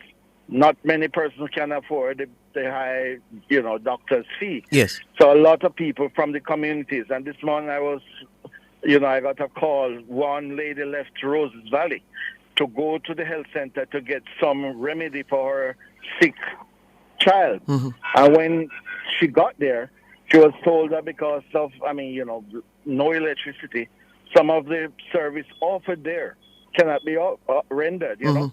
So it is really affecting the community. And you have registered with the JPS the specific fact of the health center and the fact that it doesn't have power. And the truth is, both myself, the caretaker, Miss Jess, Mr. Slowly, the MP, we have all reached out to JPS. But like the minister, I am beginning to think that it's like a hopeless case. I don't see JPS, be man enough to tell us what exactly is causing the problem. Yeah, and but I said, George, yeah. Citizens have rallied themselves. Yeah, but I speak of a area called Marlborough. Yes. Citizen bush over 2 miles of roadway. Mm-hmm. From about 3 weeks now, and JPS has not even come back to even say what, when they would restore current. Yeah. So hold on. So a couple of things, because I want to make it clear to the authorities listening, JPS, that the health center in Balaclava, right, the need is immediate for the power to be restored. Grave and immediate. So right. JPS, the Balaclava Health Center. If you want finer particulars, I'm sure you can find Councillor Fisher's details somewhere. And then the other thing now, Councillor, you say so in the communities off that main line linking Balaclava and Magoti, how many thousand people we're talking about? Balaclava would have about 4,000-5,000 people living at, the population at the moment, George. Give me an idea how many don't have light, because I want to get a sense. I would think at least 3,000 persons are without electricity at the moment. And these you say are in the communities that are the turn off of the main road. Right, the turn off like Armstrong, Roses Valley, Mount Pleasant, Lilliput, yes, Bogue, Content, you name it. And it's importantly, 14-15 communities. And importantly, have the people in these communities seen the JPS work crews doing the assessment to determine what is needed to get the power back on? As I said, George, about 3 weeks ago, we saw some semblance of JPS in the area. Persons volunteer. Persons said, listen, they come to me, councillors, give us a little token, we go there, get some rum or something. We go out and do the work. They were assisted. Persons were assisted. The community rallied. Yes. But for 2 or 3 weeks now, yes, it was just yesterday I saw any semblance of JPS returning to the area. Yeah. All right, Councillor, we have that on record. We hope they're listening. We'll make the call by ourselves, and we'll tell them and remind them of the situation down in Balaclava, and especially as it concerns the health center. We're going to get the word out for you, all right? Thank you very much. You're welcome. You're welcome. Yes. Former Mayor of Black River All and right, the Councillor Nora, for the Balaclava Division. That is Mr. Fisher. Yeah? Everton Fisher. Let's take the break and come right back. My hands were steady, my eyes were clear and bright. My walk had purpose. The Ministry of Justice offers free counseling to victims of crime. Call 876-946-0663. The time by the Ministry of Justice is 10:46. Live exquisite this year with new arrival Black & Chrome fixtures for your home at Unique Living. Select from a wide variety of rain shower systems, fabulous faucets, and stylish sinks to suit your kitchen and bathrooms. Get uncompromised quality and style unique to you. Shop everything new at Unique Living, Jamaica's leading shower and faucets provider. Visit shop number 6, 30 Dunrobin Avenue, Kingston 10, or call 876-755-3661 to 2.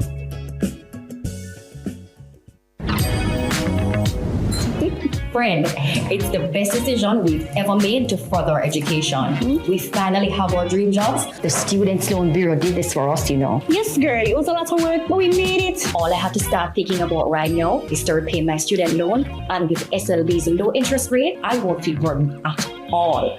Let's make sure others can achieve their dreams too. Visit our website at slbja.com for more details and follow all our social media platforms to be in the loop. Our phone numbers are 630-9371, 630-9372, 630-9373, 630-9374, and 618-8255. Tropical storm warnings in effect for St. Kitts, Nevis, Montserrat, Antigua and Barbuda, Anguilla, Guadeloupe, St. Martin and St. Bartholomew. St. Martin, the British Virgin Islands, the U.S. Virgin Islands, and Puerto Rico. Tropical storm Ernesto is the problem, and it could begin affecting those islands over the next 24 hours. Billboard is online. Good morning, Billboard. Billboard, morning. Good morning, sir. How are you? I'm fine. How are you? I am well, a bit, I don't know, how to attack you if you don't feel no way. Well, why would I feel away? Come on, talk to me. All right, listen to me now. The Olympics. I am positive. I don't need those eyeglasses to see. I am positive. Hold on the billboard. Hold on it. Turn on the radio a little bit in the background. I hear the feedback. Just touch on the volume a little bit and then continue. Our Olympic team performance is based on the organizers and the organizations which lead them. I don't think they have been given any of the athletes, because Kellyanne has been on top and Sharika is on top. I don't think they have given them their full due. They might not be saying anything now, but look at it this way. Mm-hmm. There was a chap, I cannot remember his name. I'm not good at remembering names, so help me. Mm-hmm. That had a dispute with them a couple of years ago. And just when he's preparing to come on the trials. Taekwondo Tracy. They drop a charge on him. Taekwondo Tracy you're talking, yeah. Right. He could not have participated, all because he spoke the truth. That they are picking friends and looking at friends. So to get him out, they charge him at that time. This young lady that came out against them, I am sure I hear everybody condemning her, which is wrong. Mm-hmm. You know why it's wrong? She has been complaining about the lack of her coach being a part of her team for her to succeed. Yeah. Just like a lot of the other countries. If you notice, when they throw, when they jump, each time they go back to their coach and their trainer and they are being adjusted into how they should perform. All she was doing is asking for that. And she couldn't get it. Now, listen to me now. I am sure that a number of who went, and I don't want to be sound as aggressive as I'm going to be, they are baggages. Because only for managers go when the real people that is to go and inspire the athletes, the field athletes. They didn't get a chance to go and get that attention that other countries have been getting. The only thing I'll say is this. We only heard the complaint from one field athlete. And to be fair to Mrs. Thomas Dodd, she was consistent because when we interviewed her after the national trials, where she uncorked a special throw, she said that, look, the key to my performance is that I have to have my coach to be able to point out certain things to me. So she said that from in June at the national trials. But hold on, but we saw that the field events gave us our best returns from the Olympics. So the field events athletes were in good order. The man who got gold for us, Stoner, didn't you see him consulting with coaches in the stands? So I'm saying that in the case of Danielle Thomas Dodd, her concern is real as expressed by her.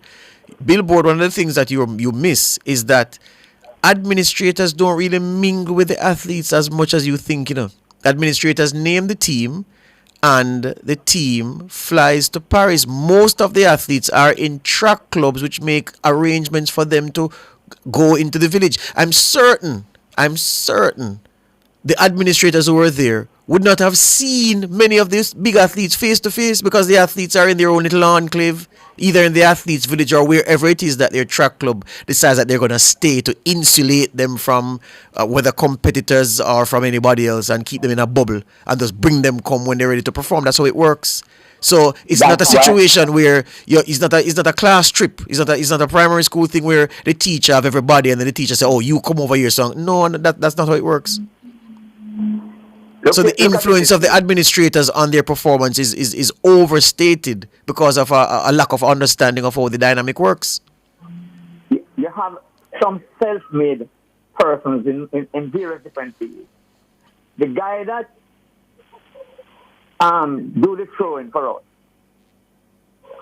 What is it? Was a what heap of guy throw for us now? The one who threw the discus or the bronze medal? You mean Rajendra Campbell? Rajendra Campbell. The one that had to work. Rajendra Campbell. Through the system. Rajendra Campbell.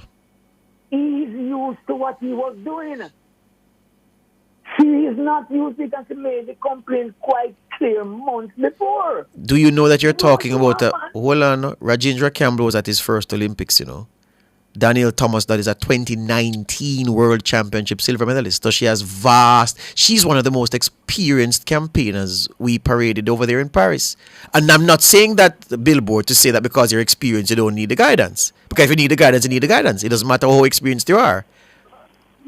And it's clear that she don't perform well without that additional. Yeah, knowledge. She said so. Because she said so before the Olympics. She said it. Yeah, man. You know what you want, man? And I'm saying this to say that remember the remark that was made that she must retract or she will be delisted. No, not delisted. Not delisted. Yeah, but Billboard him never said delisted. He just called on her to retract. But here's the thing. I would, and which is what I get you to be saying, is that given that this woman or a national champion and a potential medalist and she missed the cut, she missed the top 12 by millimeters, one of the best in the world, she's certainly good enough to be in the top 12 in the world at any day of the week. Given that she says that her coach is integral to her performance, what I hear you to be saying is that you should have made sure you looked after her by giving her that coach access, is what you're saying, not true? Exactly. Yeah, man. So I agree with you that. Exactly. I agree with you there. Look here. I'm going to tell you something. You will have children around you. And one out of the lot that you have, you don't pamper him. You don't pamper the rest neither, Or one out of the lot, you feel like he's kind of different. Come in and said, how you do? Blah, blah, blah, blah. That child gets the additional motivation, while the rest will survive without you motivating them. Mm-hmm. So when you see a child who is like that, you make sure you come in and you scratch him head in the morning, or you scratch her head in the night. Correct, you are. And give her that additional inspiration. That's all that young lady was asking for, to be inspired. Yeah. Can't disagree with you. And this is to go to the gentleman that spoke on Sunday. You hear what he said? They should have all resigned before they land here. The management team, the two-setter team, J.O. here, the Olympic Association, they should just hand in their resignation. All right, sir. There's a new bunch of people that does not follow the societal club that deals with sports and Jamaica at first. All right, sir. Hear it this morning, And I'm Billboard. saying this very loud and clear, and I hope the minister will hear and understand that you need to get rid of them. No, and I'm happy you said that, because the minister have nothing to do with that. The minister cannot intervene. This is not minister work. All right. Yeah. I didn't know all this. No. Whoever is in charge of the department should handle all of them resumes. I don't feel any. No. Don't take out any. Yeah. Everybody. The people who voted them in will have to call a general meeting, an extraordinary general meeting, and according to their constitutions, move a motion of no confidence and so forth, so forth. It's a long process that is known, but government have nothing to do with it.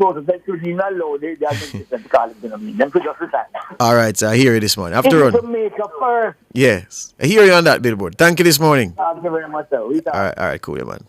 Cool. Richie, morning. Mas George, morning. Yes, sir. Why so quick and so fast? Brethren, I come some years ago. A lady lost her son. Someone stabbed and killed him. At the funeral, the lady cried and said, can a woman tender care cease towards the child she bear? I'm talking about this massacre, which 8 people is killed. I can imagine the people in the community who they're feeling now. But I don't know if I'm not hearing enough. Did you hear anything from the so-called Jamaicans for Justice even send condolences to the people in the community? No. No. And make the police kill one of them, one a criminal. Did you body fly down like I did meet him fly down, you know? Well, what you could use your call to do, Richie, is to call on Jamaicans for Justice to say something. Rather than chastise them for not saying anything, call on them to say something. Chastise them, because you see the thing that they need. Me never seen if you chastise them, Me just say you also need to call on them if you feel that way to call on them to say something. But when I chastise them better. Okay. Because they might not pay my attention to what I'm saying. But when I chastise them, they will feel better. They should feel bad about it and do what they need to do. Get me? Yes. The next point is I'm just talking about that which didn't have a coach with that. Our coach, her husband? Yes. And it's possible she doesn't even know someone else here which is close to her. She need a coach at the most time when she should have him. Yeah. He wasn't there, Yeah, the event, as you know, is a highly technical event, and if your process rests heavily on guidance from your coach, then you're gonna need that. Yeah, and she needed that, she says. So, know. At that time. Yeah. Just to even say, go, do it. I know you can do it. You know how much that would do for her? And now she talk and it's like, but I put her down and then the matter she must withdraw. Is that fair? No, the overwhelming majority of responses to the issue have been supportive of her. Very few people have criticized her for what she said. So when this issue has been one where, like the typical issues where you have to have sides being taken, and the JOA getting a beating, and she's getting a lot of support. So yeah, people are supporting her. I mean, people are supporting, but I talk about the head of the organization. Yes, they are the ones that I'm talking about. We are feeling our pain now. All of us feeling our pain, but it is hard for them to talk about asking her to retract what she did as if she did something which is wrong. Well, they said that she gave the impression about support, lack of support, and they say, well, no, you've gotten a lot of support. On the issue of the coaches, they addressed that, but they say in terms of support, you gave the impression that financial support was not forthcoming, and they've said no, and you've benefited to the tune of millions of dollars from the support that has come through the JOA, is what they're saying. Yes, and they're correct to say that, but that wasn't the central part of her argument, Exactly. Yeah. What was the central part of her argument? That she needed her coach, and she did not have him in 2 weeks. Yeah, that they didn't make the ground fertile for her coach to be with her as an athlete should be able to have access to the coach in the village at the Olympics rather. It shows the organization that they are not doing enough to help them. Yeah. All right, Richie, on the time signal I have to run. It's 11 o'clock. Okay, cool. All right, cool. My hands were steady, my eyes were clear and bright. My walk had purpose. My steps were quick and light. And I held firm to what I felt was right. Like a rock. Like a rock. I was strong as I could be. Like a rock. Nothing ever got to me. Super healthy, super happy. SuperMed located in Kingston, St. Thomas, Portland, and St. Mary. The time by SuperMed family of pharmacies and Hughes Den Pharmacy is 11:01. Catch the E-Zone with me, the Stinger Honeybee, alongside Kareem Boy Ting. as we turn up the heat in the street. New show. New vibe. Same us. Same us. Monday to Friday, 3 to 5 p.m. Right here on Nationwide 90 FM. We'll bring you entertainment news. We'll take away your Monday blues. You don't want to miss a week with us. We'll talk health. Well, jump into the mix. Or the hot seat. Don't miss the brain buster. Or the crazy giveaways. I mean, is this planet Earth? Is it? I don't know. Let me check. Either way, it's got a buzz. And a bugatti. Ow.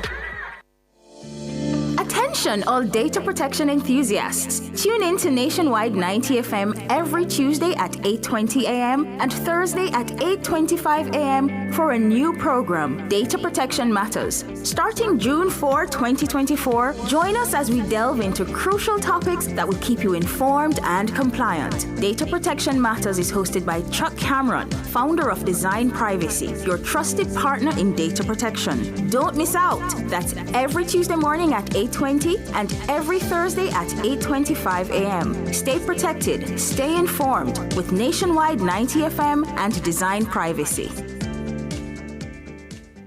Our phone numbers are 630-9371, 630-9372, 630-9373, 630-9374, and 618-8255. My hands were steady, my eyes were clear and bright. My walk had In light of what happened at Cherry Tree Lane, leadership coach, motivational speaker, and personal growth coach, Minister Luke Comina, working closely with Empower TT, a youth empowerment program in the Twin Island Republic of Trinidad and Tobago, hearing about what happened and wants to weigh in on how we pick up the pieces from an event like this and what we do to steer youth away from a life of crime. He's on with me this morning. Good morning. Good morning, Minister Luke. Good morning, Mr. Davis, and you could call me Luke, no problem. Very well. How are you over there? Fantastic. Well, I'm actually in Jamaica. Oh. On family vacation. My wife is Jamaican. Mm-hmm.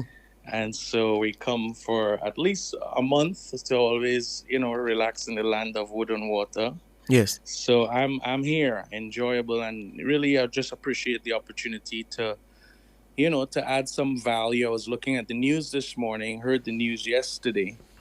And I think just because of calling, when something is at your heart and things like this happen, sometimes in the Caribbean, what in Trinidad we say rum shop talk is where you hear about something, you talk about it for 2 minutes, and then we move about our life and we move about our day. Yes.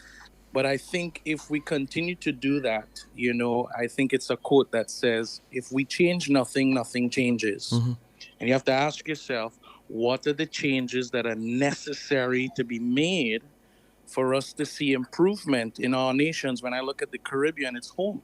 Regardless of what island you drop in, if you travel, the Caribbean is home. When I come to Jamaica, I'm home. It's not a Jamaican issue. It's a home issue when it comes to the Caribbean. And I was just talking to my father-in-law this morning. He works at Food for the Poor. And I told him, I said, my heart was so moved when I heard about this. And I wondered what is taking place on ground to really empower, especially our young men in the communities. That's the question we've been asking, because the thing though, Luke, is that there has been what I don't want to say people in the real world, but when you talk to people in communities, people who are part of the everyday life that produces the people that find themselves in gangs.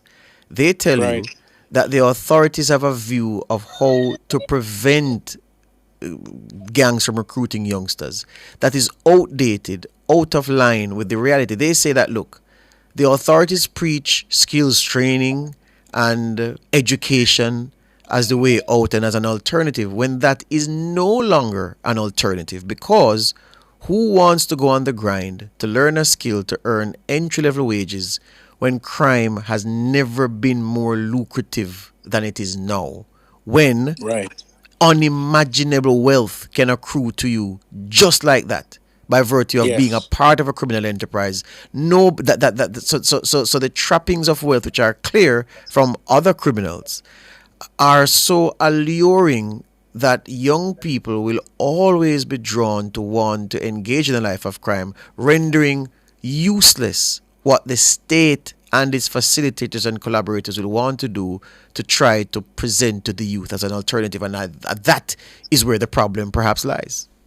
Absolutely. You're absolutely correct. No, that really is an issue of us failing to make what I call is the right connections to what the source is. Now, I mean, this is not Bible truth, but I would say this. There are three institutions that I do believe society has that will impress what I call values. It comes right back down to a person's values. We do what we value and we value what we do. The first is the home. I don't know if we want to have honest conversations with ourselves before we talk about the government. The first institution that trains a life is the home. The actual word says, train up a child, which means the best time for training is early in an organization, an institution, a life. Because if you try to bend a tree when it is old, it is almost impossible. So either we're trying to stop what the current ramifications are, or we stop the development of it. And I do believe that's where the conversation needs to go. The second institution is the school.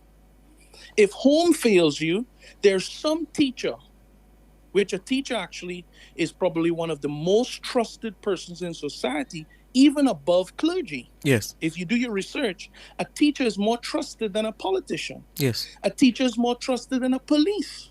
A teacher is more trusted than sometimes a pastor. This is a reality. So the second institution is a good teacher that says, Mr. Davis, I see value in you. You're falling behind on your work. I know you have good potential. I love you, and I'm going to help you so that at the end of this semester, you can do better. Yes. That person can teach that child values if the home fails.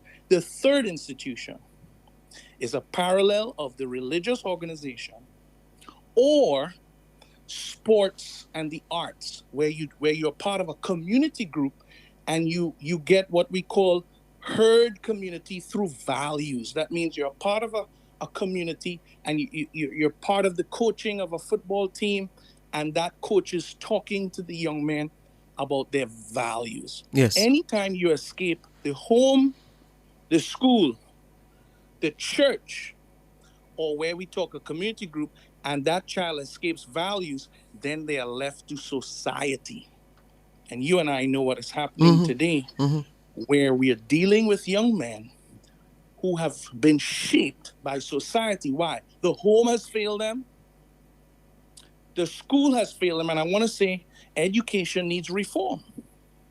When you go back into the history, Dr. Eric Williams said in Trinidad and Tobago that the education process is incomplete without character development. Yes. We are pushing kids to pass exams, and we are failing to develop character. Yes. The third thing is the church, and I'm a part of the church, but I have to gently and in love say, church, you cannot be like a boxer beating in the wind. Your activities must be strategic. They don't want to come into the four walls anymore. This is the reality. The command has always been to go. So the church fails when we are not meeting needs right outside the gate. The Bible says in Acts chapter 3, there was a man who was lame, where he was by the gate of the church, never healed. until somebody connected with him before he entered the church. The two apostles says, rise up and walk, take up your bed. So I am for the church, but I'm also for saying to the church, we got to be more strategic in our efforts.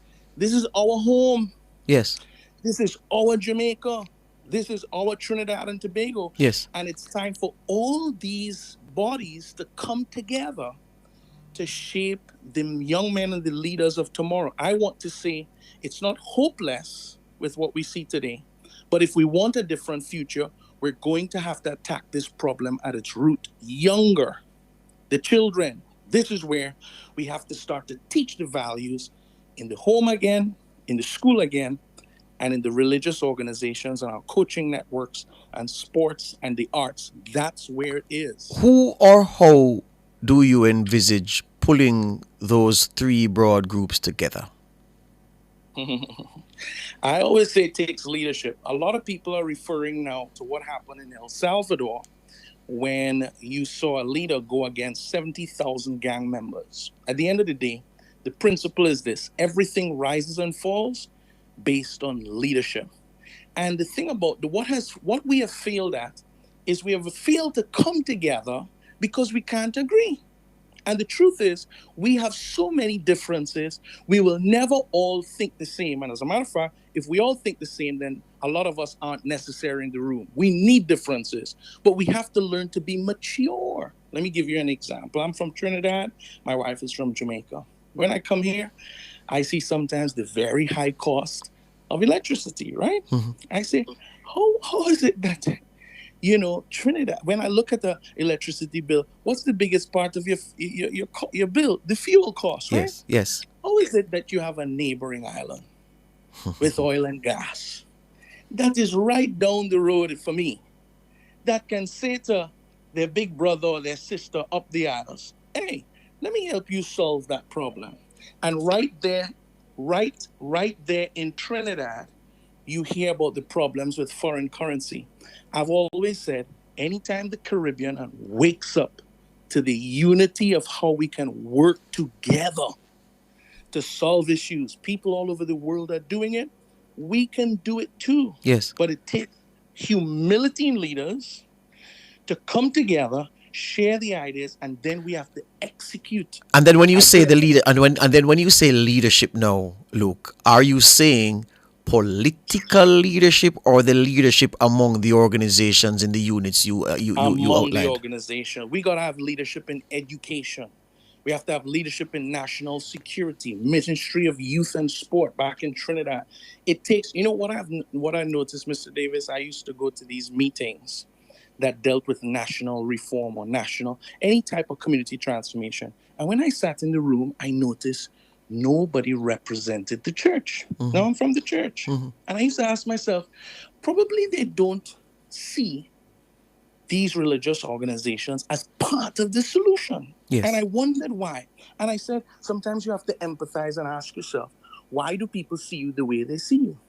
And I had to humble myself and say, probably we have not spoken the message in a language that is simple enough to say, we are here with bread and fish to meet the needs of people who are hungry.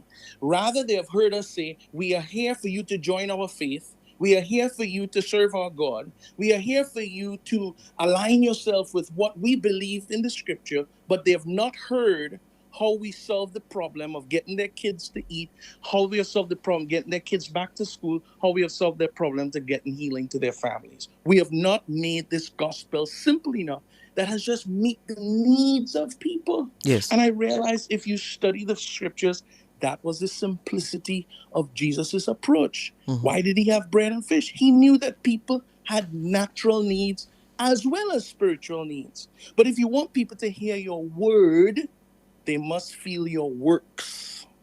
And this is where I do believe we can improve in the way we approach the healing that the nation needs to solve these issues that we're facing right now. Hear you on that.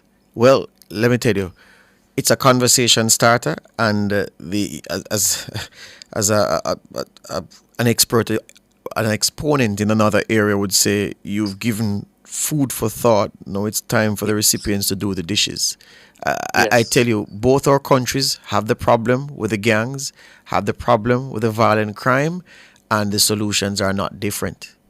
Yeah, it needs the will and the recognition. The last thing I'll say to you is, Luke, is that there was a time not so long ago when a former prime minister made it almost not policy, but she insisted, and we've only had one woman prime minister, so you know who it is, that there be a member of the church on state boards.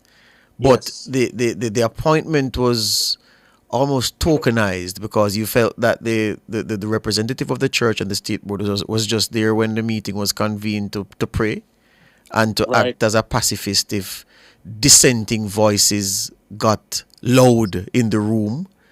But so beyond that, there was no value. There was no the word to use. There was no utility in the church being represented at those high levels of decision, well, not decision making, but policy making and decision shaping. And it's a shame because, as you've said, the church needs to, and just using that as, not picking on the church, but just using them as an example, needs to find a better way to engage because, as you've said, what I take from what you're saying is that pillars of communities and of societies have weakened over time, and this weakening of these pillars and the contribution that they used to make is contributing to us losing the battle for the minds and hearts of the youngsters who populate the gangs, who then wreak havoc on society.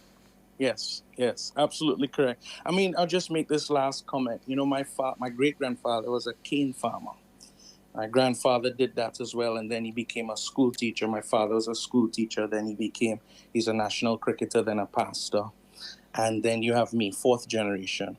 And when you look at the power of fathering, I mean, this is a whole complete topic, but, you know, in families, I think if we get, and coming right back down to the family, it's almost like I can say my father guarantees Trinidad that they will never have to deal with one of his children in the system because his guarantee was his fathering, his love, his protection, his discipline. And I do believe before we get so technical and try to figure out how to really solve this, it's very basic in the scripture where a man really takes ownership of his home. And I could connect this to the fatherless issue that we have had all over the place. Most of the times when I speak to the police in Trinidad, they said 95% of the young men incarcerated, 95%. When their information is being put into the system, 95% of them has no information for father's name and father's contact. Yep, same story here. And that is a root cause to say, here's a young man who could be powerful. He has great potential, great dreams. He can do incredible things. But if left without discipline, without accountability, without structure, without responsibility, that same potential could be a menace to society. And I think we can start there. Mr. Davis, thanks so much. And actually, you know, here for the next 3 weeks, any organization, any school, anybody. Yes. I don't care if it's one young man, two, that you want somebody to come and just plug some value, share with them. I'm on vacation, but I'm never really on vacation because I don't turn off the switch on the call to purpose. So, I mean, you can find me on any of the social media platforms, which is Luke Kwamina, and I would be happy to come and serve. Minister, thank you for your time this morning. All the best. Thank you so much, Mr. Davis. God bless. Really appreciate it. Leadership coach, motivational speaker, personal growth coach. He works closely with Empower TT. That's a youth empowerment program in his native Trinidad and Tobago. Yes. Refreshing words this morning. Break time. Back with more after these. My hands were steady, my eyes were clear and bright. My walk had purpose. Guilty. Outperform, outlast. Guilty. We top performance. Guilty. Chakama. Reliable. Full stop. Not comma. We have the expertise for drilling and demolition. We have the power tools for plumbers and electricians. Pan select tools, 3 parts and 3 repairs. 3 parts, 3 repairs. 2 to 3 years. Hilton. Available at Delta Supply, 106 Hagley Park Road. Call us at 876-302-6111 Delta Supply. We service what we sell. Hurt less with Pharma Joint Flex. Taking Pharma Joint Flex daily helps to repair, replenish, and revitalize worn, damaged cartilage that causes joint pain. Do you suffer from arthritis and chronic joint pain? Then Pharma Joint Flex is the remedy for you. Our all-natural formula contains glucosamine and chondroitin, ingredients for joint repair, so you can get relief. Ask your pharmacist or doctor for Pharma Joint Flex, distributed by Massey. The University of the Commonwealth Caribbean Recruitment Roadshow. Fast and easy registration. Informative sessions. One-on-one guidance. Join us on August 14, Ocho Rios. August 15, Maypen. August 16, Mandeville. August 21, Negril. August 22, Montego Bay. And our last stop, August 23, Halfway Tree. 11 a.m. to 6 p.m. each stop. UCC Recruitment Roadshow. Empower your dreams. Register today. UCC. Fostering leadership and innovation. Our phone numbers are 630-9371, 630-9372, 630-9373, 630-9374, and 618-8255. My hands were steady, my eyes were clear. Michael is online. Good morning, Michael. Yeah, good morning, Mr. George. Yes, sir. Good morning. My reason for calling this morning, I have a fear. I'm really upset, really, with the flow of service. Yes. I live in Maryland, and they came and said that they're going to phase out the copper system. Because we are under copper system, most of us. And instead of phasing out the copper system, they're going to bring in the fiber part. So they called me and asked me that they want to transfer my line from copper to the fiber. Now, from about up in March, I've been calling these persons. They're trying to make arrangements to come and, to do what they said they're going to do. They keep telling me that they're going to, the reason why it has not done is because it's a post system. I need a post. So I went and planted the post on March, and up to today, these persons have not come or call and say, boy, we'll soon come, or they'll come next month, or they'll come down in a September, October. We're really upset. We're really upset. Yes. We're really upset with it. You understand? Where's Maryland, Michael? You look outside of Fatih. Okay. Look outside of Fatih. So that's in East Rural St. Andrew? Yes, East Rural St. Andrew. East Rural St. Andrew. Yeah. Yeah. So you took the initiative and put in the post yourself. Put in the post, can't find one sign like I don't know if spaces in RPA3 is. Yeah, man. Yeah. From there, I dig the post right that the post right there from the RPA3. I'm a walk straight up call it up pavilion. Yes. Pavilion there stuff. Yeah, man. And the person, one man called me about last month and said, he might come Monday. Mm-hmm. I said, what time Monday, boss? I said, 3 o'clock, 4 o'clock. I said, all right then. I'm going to make somebody there. The less work and come. You understand? Yes. And up to now, nobody no reach there. And this would be the flow contractor, right? The contractor, right? The flow contractor. Them service clapping, man. Really poor. You see, the thing is this, and you don't want to hear this, but what is true, is that having contracted the work, Flo will tell you that, boy, the contractor has a responsibility outside of their own prodding. But here's what I'm going to do. I'm going to see if I can assist you. I'm going to leave your number with Nora. When I come off, I'll call you and give you a number for somebody who I think can help you. Okay. All right? Really appreciate it. Thank you very much. Yeah, man. So she'll take your number and I'll call you when I'm done. All right? All right. Yeah, good. All right. Alric, morning. Morning, George. How are you doing? Good.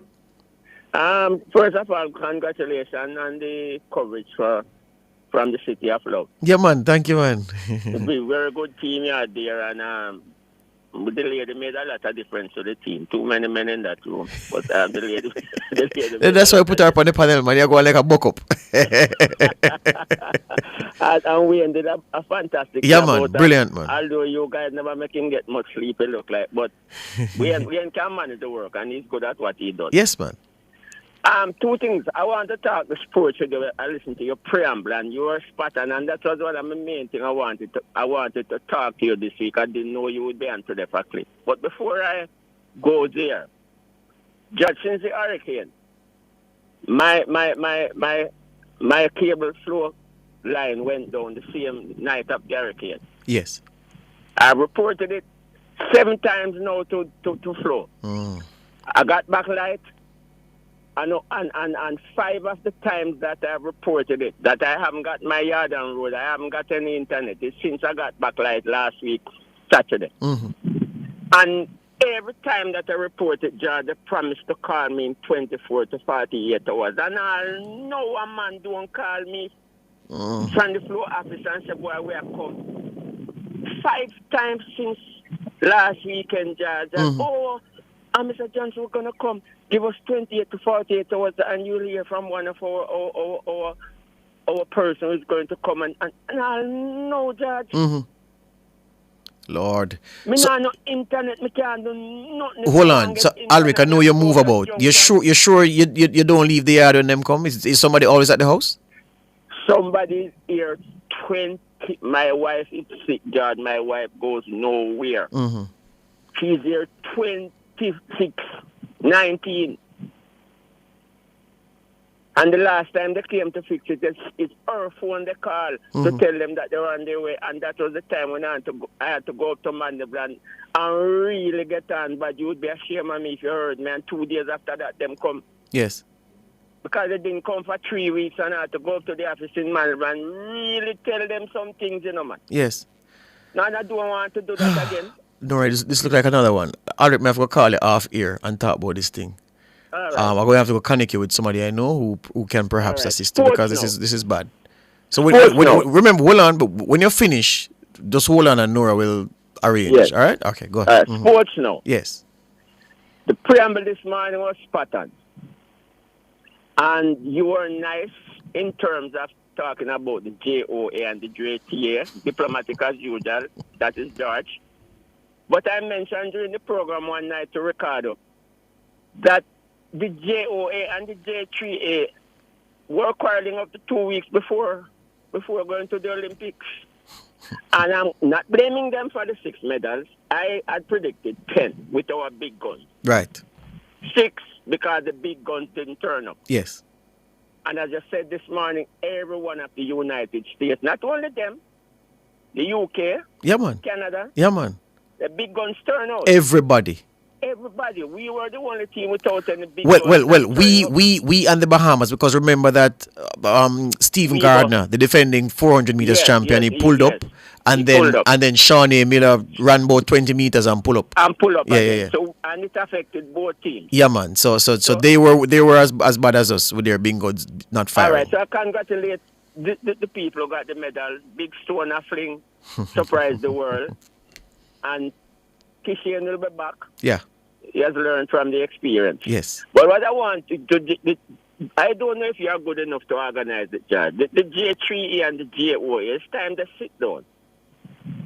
Mr. Samuda and Mr.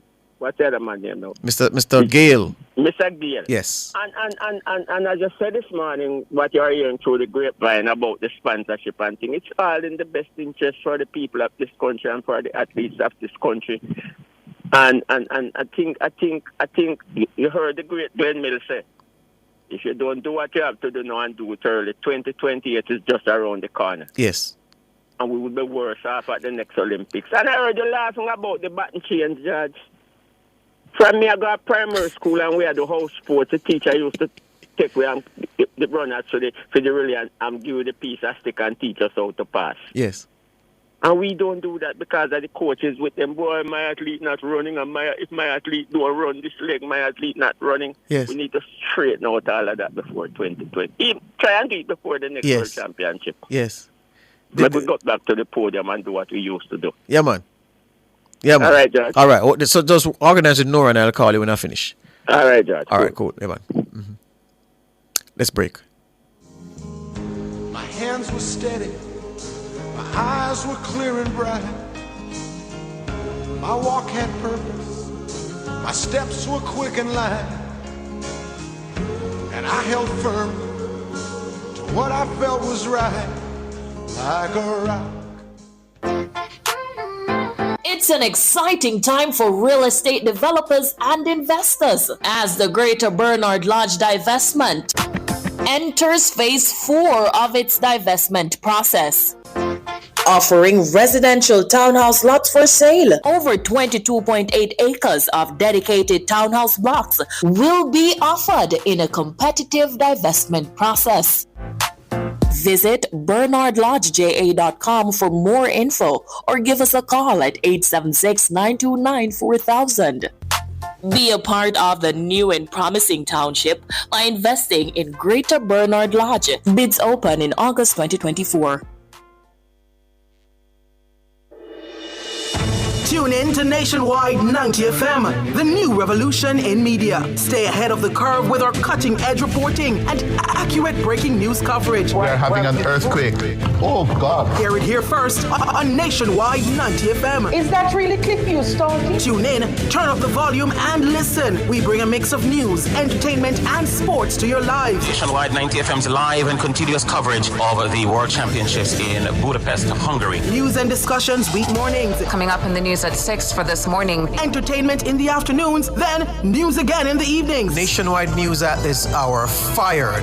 Also, tune into the entertainment and sports shows in the nights and on the weekends. It is Boy Things After Dark right here on Nationwide 90 FM. Everything is news, from current affairs and entertainment to sports, business, and other categories. Nationwide 90 FM. This is Beanie Man. Give it to them. Zaga, Zen. From every whisper to every commotion. That's rubbish. The KSAMC cannot investigate itself. Was Cliff Hughes really talking like that? Every news story unfolds here first at Nationwide 90 FM, the new revolution in media. Every sound is a story, and every story we share is news.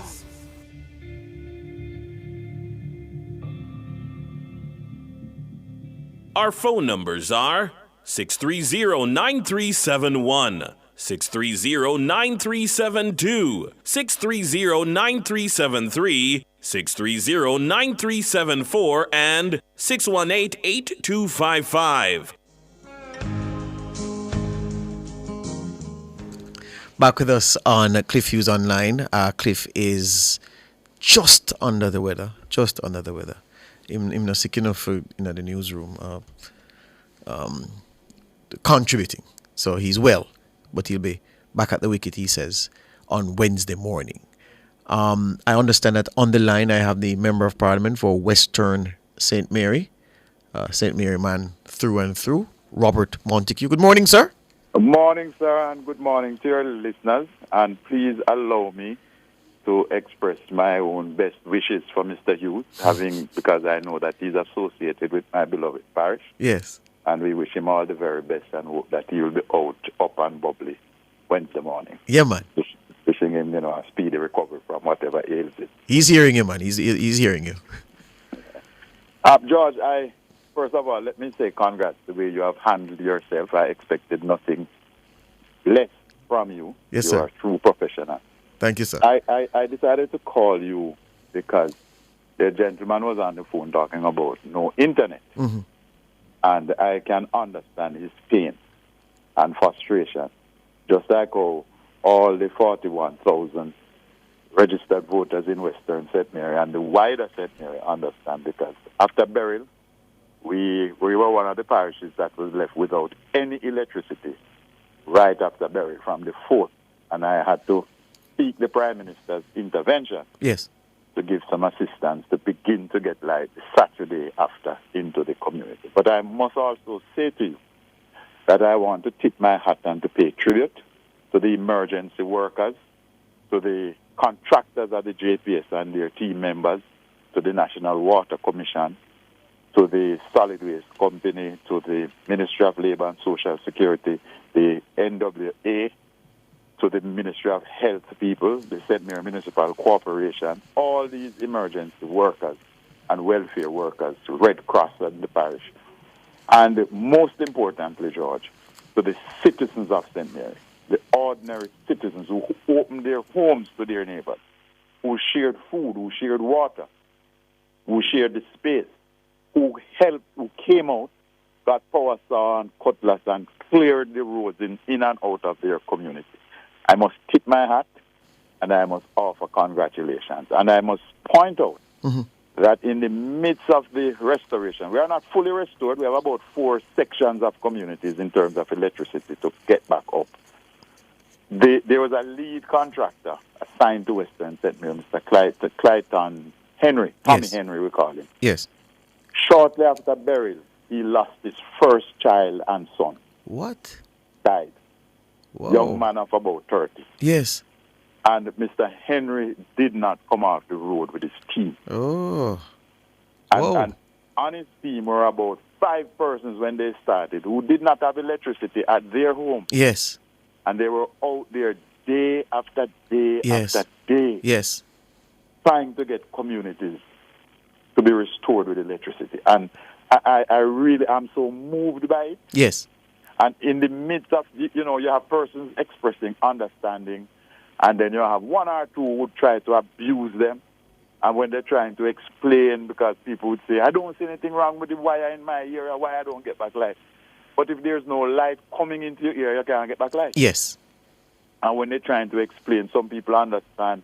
Some people even help them. Because up in Dressiki, community people, Dressiki and in Endeavour and other areas, New Works, people came out with them machete and helped them to cut the trees and to clear the lines and to assist them in planting the posts.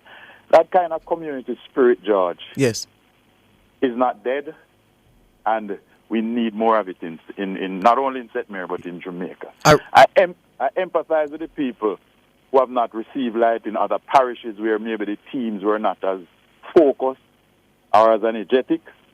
But I can pick my hat to the teams in St. Mary. Yeah, well, I'm very happy for this call this morning because it's something that I've been trying to say to the callers, but you know very well, MP, that when a man don't have light and him not have him services, you can't give him no reasoning, you can't reason with him just dark, and that is correct. Yeah, but no, I hope no pun was in there. No man, but yeah, but I really appreciate that somebody else is saying it and somebody at the level at which you serve, because I have a friend who he family friend. And the man said he's been on the road since burial came July 3. He says he's been out since July 5. And he's not been back home to Old Harbour yet. He's all over the country, moved from out east. He's down in St. Elizabeth now. And him say, him young baby mother quarreling with him. Say, boy, I'm gone to other place. And him say, but I work. And you know, say, I work. So you need to call her and tell her, say, the schedule is crazy. And these are the real stories. You hear what you said? Men who don't have light at them yard, working to give you back light. Exactly. But equally, George, on the other hand, I must say that the JPS needs to step up their game in terms of communicating with the elected representative in a location. Mm-hmm. Because when you put on your website that community X is going to get back light by December 10 or whatever date you put, and then 3-4 days pass and you don't see any activity and there's no explanation, and then you put up some places on your site that will be working here today, when those first places got back electricity 2-3 days before. Yes. So that kind of communication, yes, and that kind of engagement, because what we had in St. Mary was I was able to engage the local JPS leadership. Yes. And we had open communication, and I could indicate to them that, look, this community is out. This is the situation. We know that trees, because people would call in to say trees are on the line here, a post is broken there, and we could see that. Although the JPS did their assessment, yes, we were still from the community level, because sometimes there's a 2 or 3 hours down the road at the end of the gully that they would maybe miss. Yes.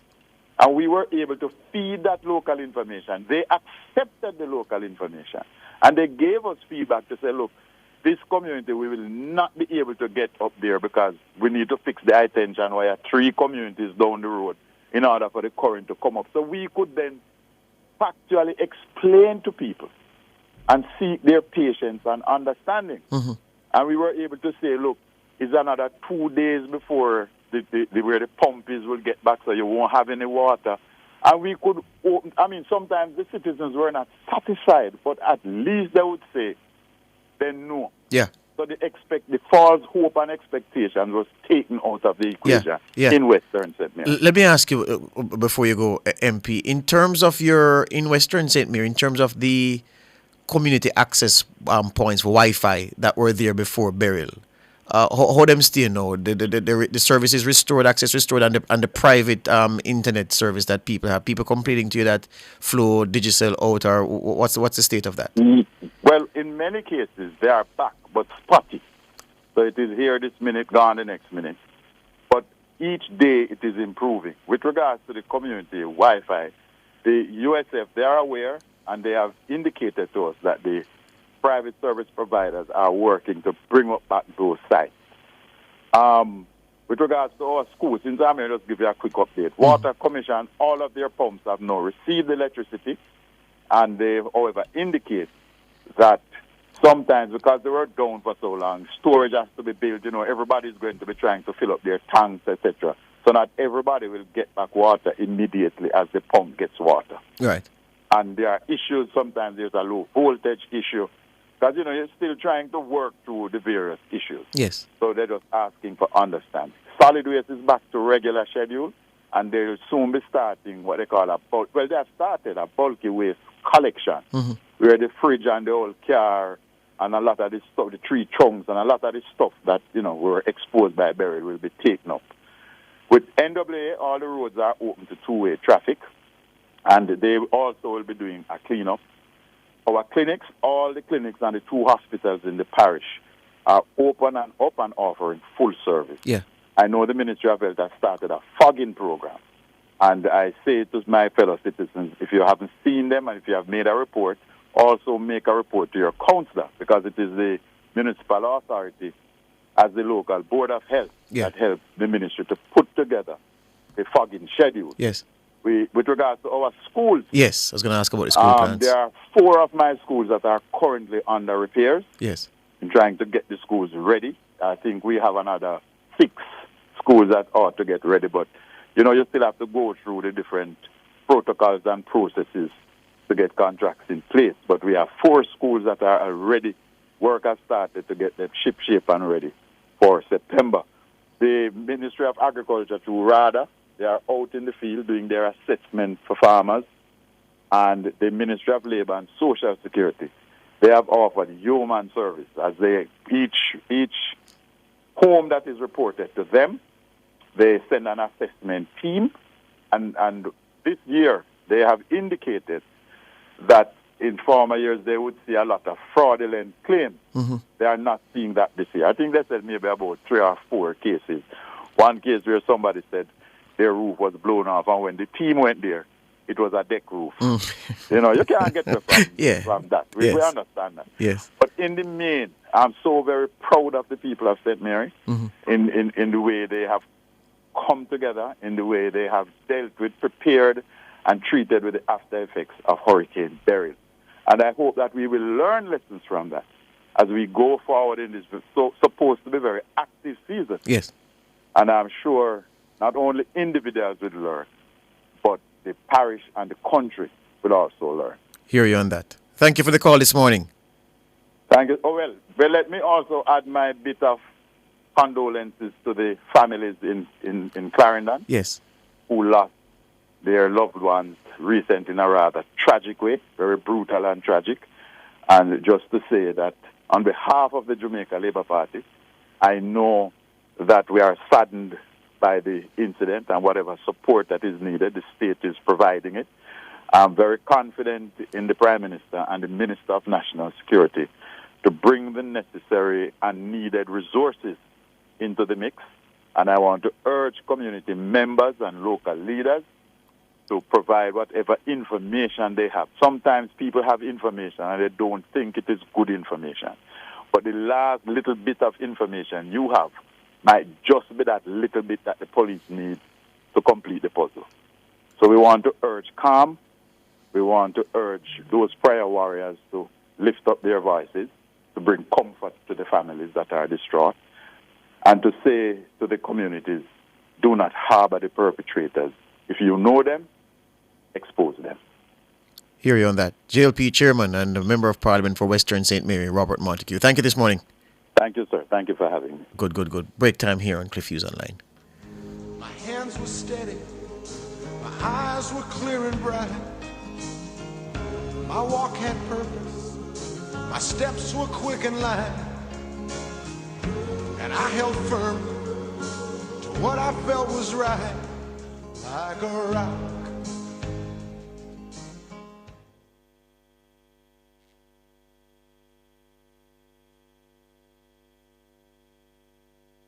Carmen's Collection and Furnitureland is having a summer sale. 40 to 50% off on all furniture. The time by Carmen's Collection and Furnitureland. Furnish your home Carmen's way is 11:46.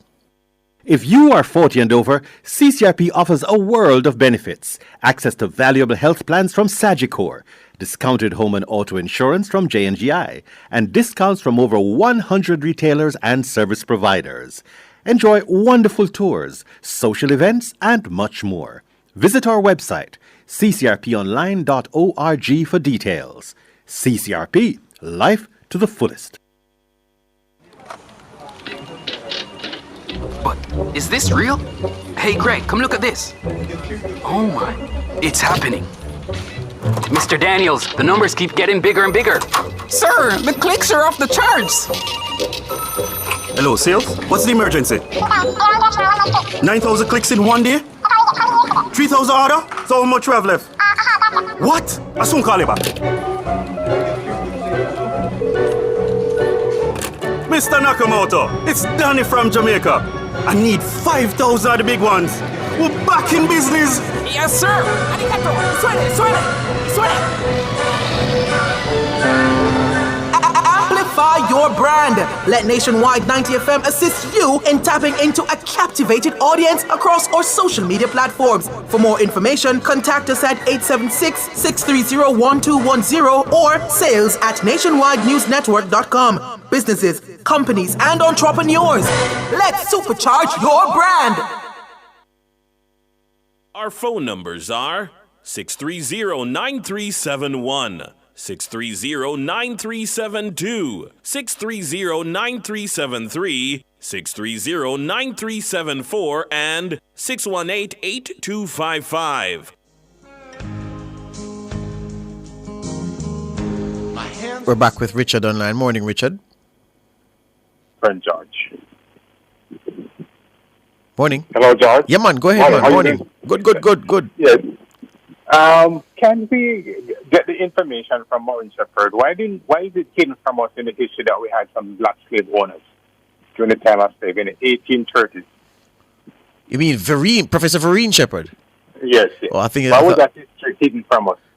Why was the history? Why was the fact that we had black slave owners hidden from us? That history, yeah. Yeah. Well, the first question I'll ask is, how do you know this? Well, I've seen a clip of it, and then I search on Google and other search engine, and they confirm it. Right. So I asked the question because, like you, there are many people who know it. So perhaps your question but that was is... about talking about history. That's what you're saying. That's what you're saying. It wasn't taught in schools. Yes. Oh. Well, it's a good question for her to find out why that wasn't a part of the curriculum. I'm sure she would have researched that as well. But yes, it is known to students of history and to people with curious minds, perhaps like yourself, that there were black slave owners in this part of the world and throughout the whole construct of the enslavement of people. Because you notice, the Indians came here 1845 and they came as laborers. So indentured laborers, yes. Yes. Then the Chinese came 1854 as laborers. So why would there anybody to negotiate for the Africans and the terms and conditions which they're going to give them to the slave owners or the traders? Well, remember, the three groups came under different circumstances. The two that you mentioned, the two Asian groups, the Indians and the Chinese, they came under the process of indentureship. Our foreparents, well, I said our because many of us have Chinese and Indian descent, but the blacks were enslaved. They were captured from their homeland and forcibly removed. That wasn't the case for the Indians and the Chinese hundreds of years later. Yes, but even the Middle East, as well as in Saudi Arabia. They went to Africa and took slaves from Africa. They colonized a lot of African countries. Yes. Even today, they still have a lot of our country colonized in Africa. Yeah, the colonization of our Africa is a huge topic. Continues to this day. Yeah. Yes. And I'm wondering if those people will ever give up those countries that they occupy in Africa. Well, the only thing though, Michael, is that the hold that they have is not as overt as before, but the hold is still strong, which is why certain governments have moved to get rid of certain institutions and to make a show of not just cutting ties with their European, I don't want to say slave masters, but the European countries that were responsible for the enslavement of people and the raping of their resources. They have made it clear that theirs is a totally independent nation, free from the dictates from afar of the former colonial masters in Europe. Ghana, for one.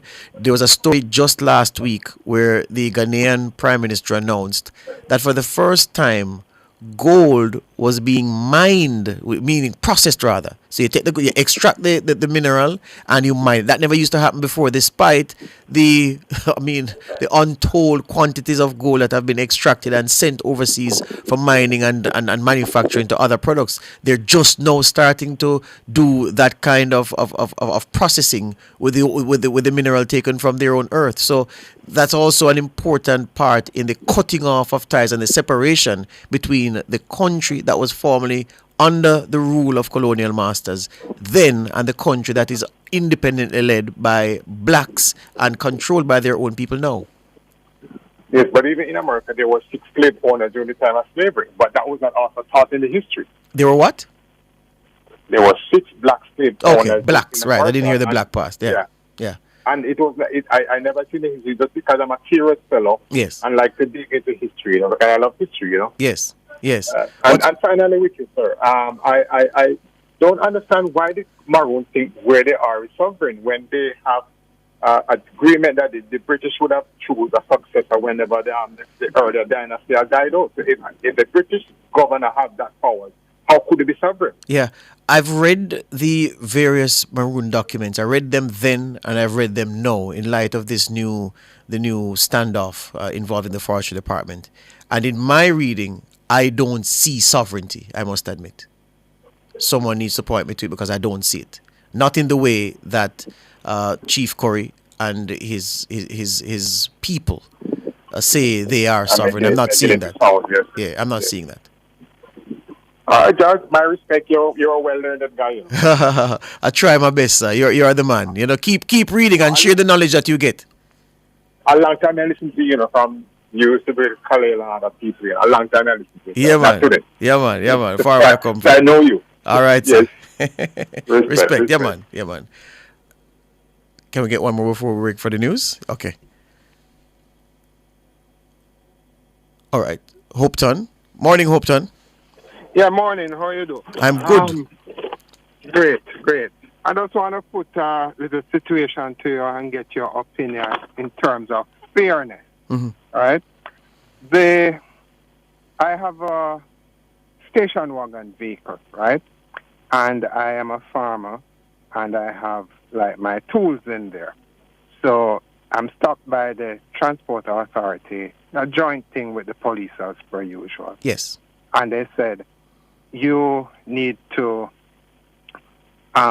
change to a commercial license because you have a weed whacker and a mist blower in the vehicle. Yes. So I didn't fight it. I say, all right, fine. So they say, you have an option. Either you go over to the vehicle over there, swipe your card, pay $14,000 and do an application. Or you can choose to get a ticket for $15,000 and have your vehicle wrecked. Impounded. Towed away, yes. Mm-hmm. So, of course, that's not a big choice there. Right.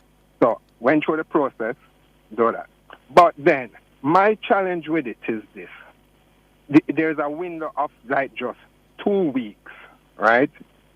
Which they say the thing expires, right? You then now have to go to the insurance company also. And I didn't have, what you call it, a general driver's license. So I'm saying you have a 2-week limit, and yet I'm not required to get a general driver's license. I can't do that in that time. Mm-hmm. So I'm saying something wrong with that system. So is it a general rule or a rule specific to the circumstances that you found yourself in? General rule. Mm-hmm. And another thing which I have a challenge with. Yes. I'm saying a system like that, it has to have some amount of fairness. Yes. And it is not prorated. So every year, my understanding is that somewhere in March, everybody has to be renewed. Yes. So I'm saying how inefficient something like that could be. So everybody's going to pack up there in March to have it renewed. I have friends who have a challenge with that. And then there is a big penalty if you make the date pass. Yes. So I'm saying, how can you have a system like that? How much people in the entire Jamaica yes. who go and get a private carrier's license or whatever license, and then to go at the same time, and then it is not prorated. So say I do it right now, it expires March. Mm-hmm. You understand? So you don't get the year, Mm-hmm. So I'm saying it's just not a fair system. Yes. Who have you spoken to at the Transport Authority? Well, it's really customer service people. And there is one person who actually had called me to ask me if I received the email with the letters to the tax office and the insurance company. Yes. I've spoken to that person a couple of times. But so it's just not fair. Right. So as I leave, I just want to understand you as I leave. I have to run shortly. So you're saying that the process that you need to engage to do the business that you must do, that process is clear, but you think the process is iniquitous. Yes, it is. I hear you. It's a problem. And that 2-week window. Yes. So for me who don't have a general license, yes, I can't get a license to drive. And I'm saying, licenses go by weight, right? Yes. And this is a car that I'm driving. Yes. And what about a general license then? Gonna make me better able to drive this vehicle? Yes. The same vehicle, Yes. It's not like me changing. Yes, I see exactly what you're saying. Yes. So it just don't make no sense. There's somewhere they need to look at and review yes. this thing. I hope I remember this the next time I have a conversation with the Transport Authority. Everybody I talk to, because I'm not the person to go give a man a thing and whatever. Yeah, man. And everybody I talking to is like, boss, you don't find the system just work with it. Yeah. But I'm not that person. I hear you. I have to run for the news at midday. You called me right up on the clock. All right? Cool. Thank you this morning. Good. All right, we break for the world at noon and then we return after. My hands were steady, my eyes were clear and bright. My walk had purpose, my steps were quick and light. And I held firm to what I felt was right, like a rock, like a rock. I was strong as I could be, like a rock. Nothing ever got to me, like a rock. I was something to see, like a rock.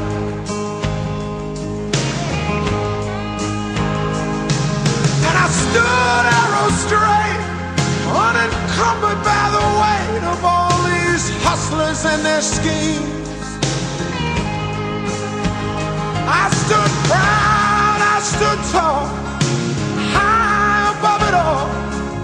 I still believed in my dreams.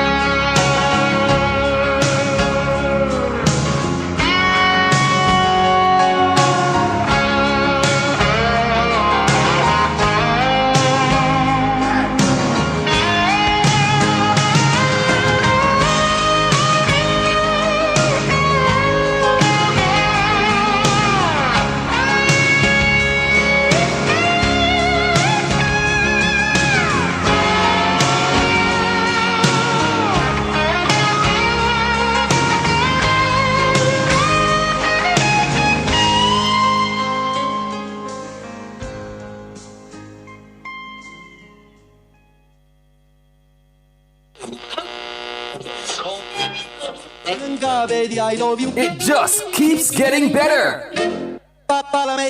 Nationwide 90 FM has great news for our listeners and clients. We have added additional radio frequencies. 90.3 megahertz operating from Kempshot, St. James, and 90.9 operating. Nationwide 90 FM, continuing the tradition of fair, fearless, and factual reporting. You're listening to Nationwide 90 FM. The time is 12 o'clock.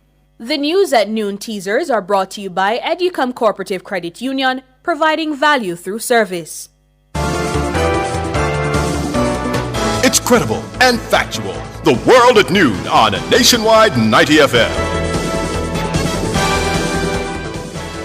Good afternoon to you. I'm Tona Thomas. Coming up in the Nationwide World at Noon for this afternoon, Tuesday, August 13, 2024. Some residents of Cherry Tree Lane are considering moving out of the community following Sunday night's massacre. Councillor says steering wayward youngsters away from crime is an ongoing effort in the Yorktown division.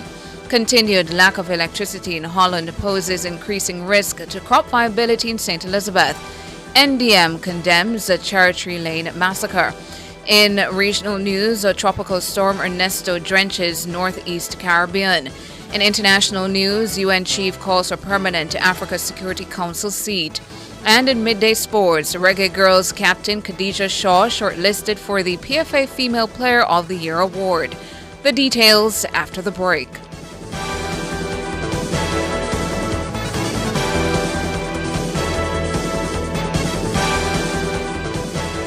The news at noon teasers were brought to you by Educom Cooperative Credit Union, providing value through service. If it's news, it's got to be Nationwide 90 FM. The midday news is brought to you by Total Tools. We almost always have it.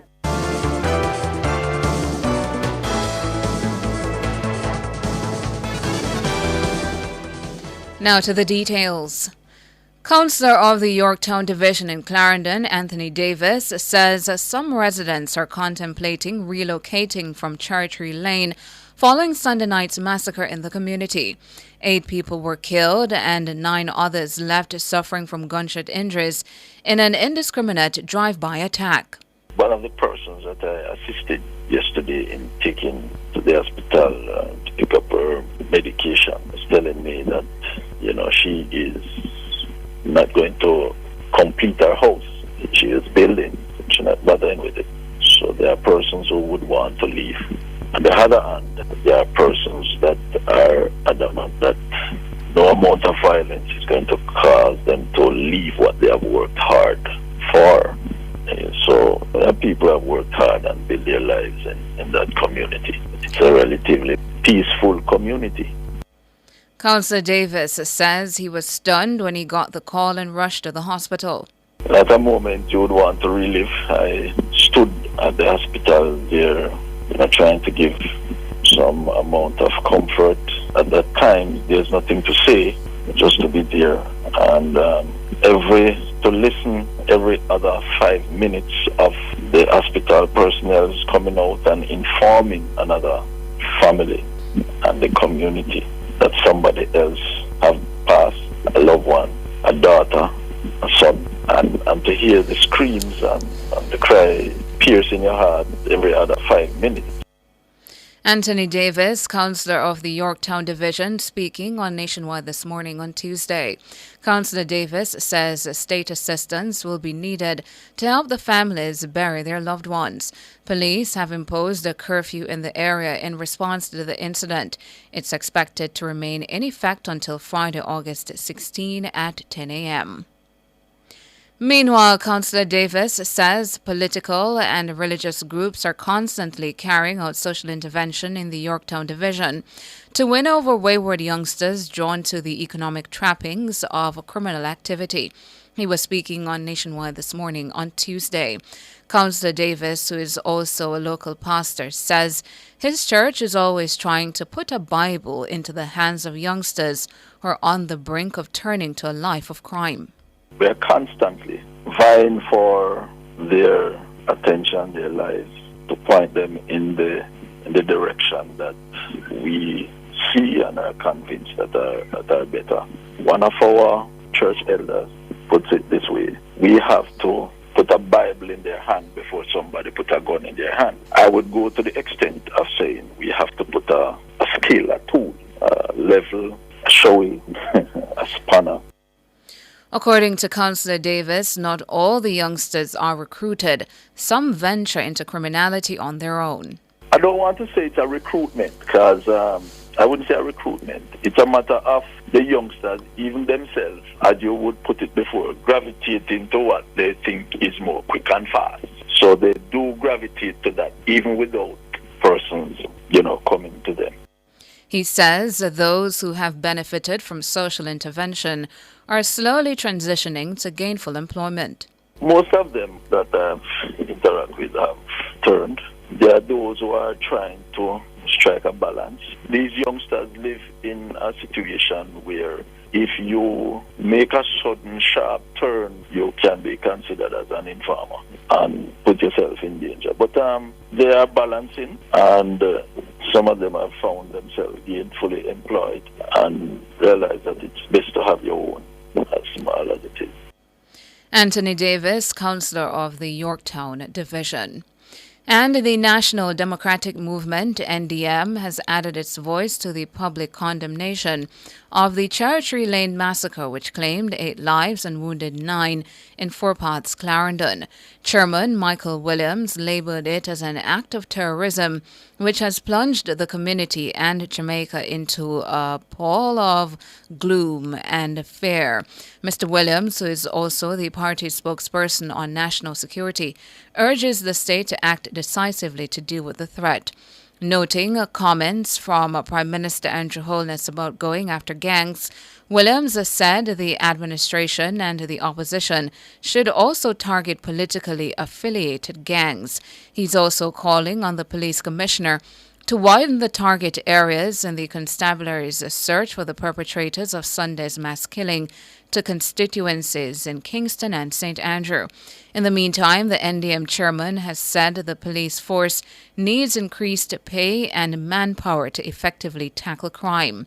He believes the constabulary should be increased to a size of 25,000 strong. In other news now, Councillor for the Lacovia Division in St. Elizabeth, George Powell, says farmers in Holland are at increasing risk of losing their crops due to the lack of electricity in the area since the passage of Hurricane Beryl in July. He says farmers are unable to pump water out of their fields. Mr. Powell was speaking on Tuesday on Nationwide this morning. It's still an ongoing thing because, this water has to be pumped on a daily basis. Or it's a build-up will flood the whole where the farmers work. Mm-hmm. So that is still ongoing, no change as yet. Most of the division has now gotten light, but in pockets like Holland Village, there are section of Holland Village that is still out, and it's causing a lot of frustration. Holland Corner, that is a section in Middlesex called Holland Corner, a section of that is still without. Mr. Powell says while most areas in the division have had their electricity restored, certain pockets are still without. The Jamaica Public Service Company, JPS, says the hard-hit parish will not have a full power restoration before August 31. Mr. Powell says he is in the dark as to the reason for the non-restoration.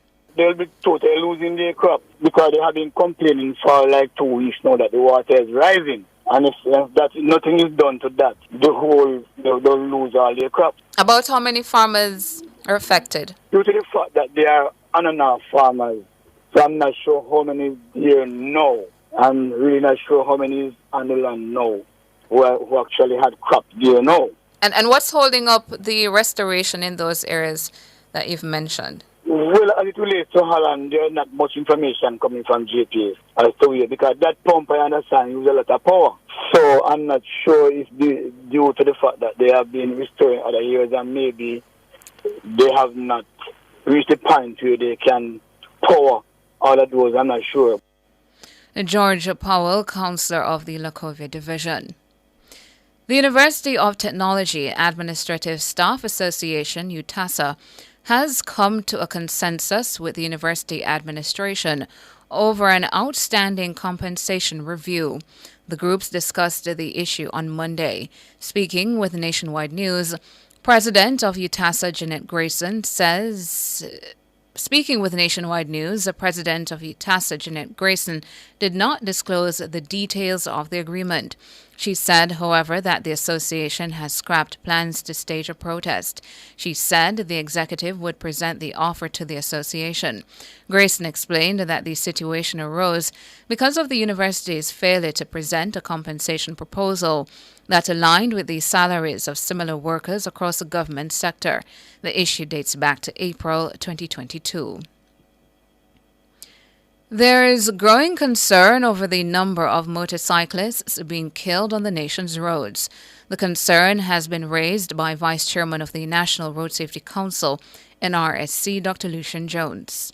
2012, a record number of people died in terms of reduction in road fatalities, 260, compared to over 400 when the National Road Safety Council started. Of that number, 41 were motorcyclists. Since then, the number of motorcyclists who are dead on roads has climbed astronomically. Last year it was over 150. So the challenge we face now really is a challenge to do with the number of motorcyclists who are dead on our roads. At least 4 motorcyclists have died in August so far.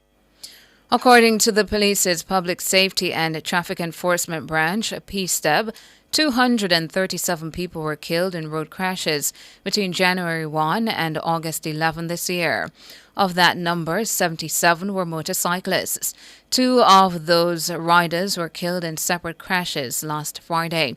Dr. Jones says several efforts have been implemented to promote the safe use of motorcycles.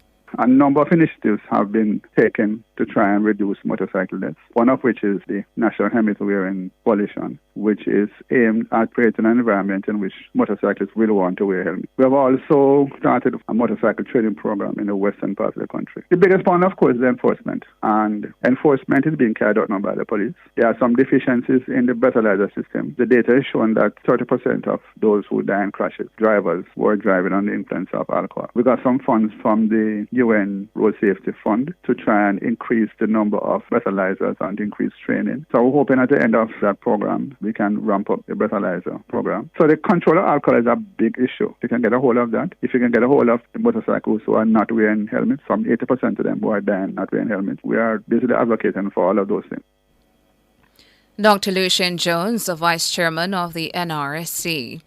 Meanwhile, Dr. Jones says the NRSC has approached the government about allocating some of the funds collected from traffic fines to implement road safety strategies. The challenge we face now is we have a problem with fatalities in the country. It's the second leading cause of violent death. And we're not getting the kind of financial support that we need. And we are looking at various ministries. We had a meeting with the Prime Minister who promised to give us access to the funds generated by the tickets which police hand out to those who have broken the law. So we're waiting on that kind of funding. We've approached the Ministry of Tourism through the Tourism and Enhancement Fund and waiting to hear if we can get some funds from that. Dr. Lucian Jones, Vice Chairman of the National Road Safety Council. Now, Tropical Storm Ernesto could reach hurricane strength by Thursday, but the Meteorological Service of Jamaica says it is not a threat to Jamaica. Ernesto is the 5th named storm of the Atlantic hurricane season. At 4 a.m. on Tuesday, the center of Ernesto was located near latitude 16.2 north, longitude 61.3 west. The storm is moving toward the west near 20 miles per hour. Ernesto is expected to move across sections of the Leeward Islands Tuesday morning and near or over the U.S. and the British Virgin Islands and Puerto Rico by evening. The storm is then forecast to turn northward over the western Atlantic. To regional and international now. Regional, Tropical Storm Ernesto battered the northeast Caribbean on Tuesday, taking aim at Puerto Rico, where officials shuttered schools and government agencies. The storm was located about 300 miles east-southeast of San Juan on Tuesday morning. It had maximum sustained winds of 45 miles per hour and was moving west at 18 miles per hour. Forecasters have warned of widespread flooding and possible landslides, with 6 to 8 inches of rain forecast for Puerto Rico and the U.S. Virgin Islands, and up to 10 inches in isolated areas. The looming rains come as Puerto Rico faces 6 reservoirs that already were overflowing ahead of the storm. The governor there activated the National Guard as crews across the island visited flood-prone areas and elderly residents as part of last-minute preparations. The governor urged the people to seek shelter by early Tuesday evening. In addition to Puerto Rico, tropical storm warnings are in place for the U.S. and British Virgin Islands, St. Kitts and Nevis, Montserrat, Antigua and Barbuda, Anguilla, Guadeloupe, St. Martin, St. Barts, and St. Martin. International UN Chief Antonio Guterres has called for Africa to be given a permanent seat at the UN Security Council. He says this is part of reforms to correct historical injustices. The 5 permanent members of the Security Council are China, France, Russia, the UK, and the US.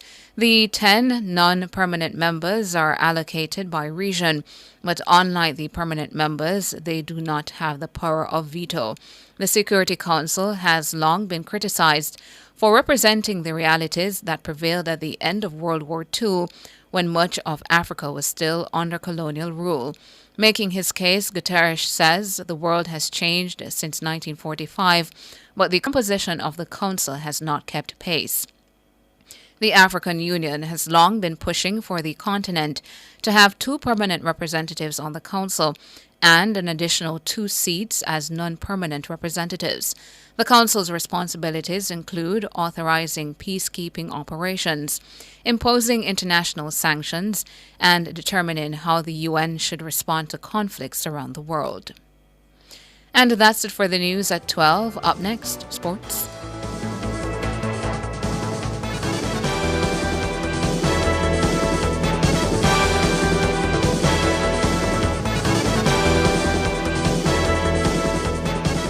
The Midday News was brought to you by Total Tools. We almost always have it.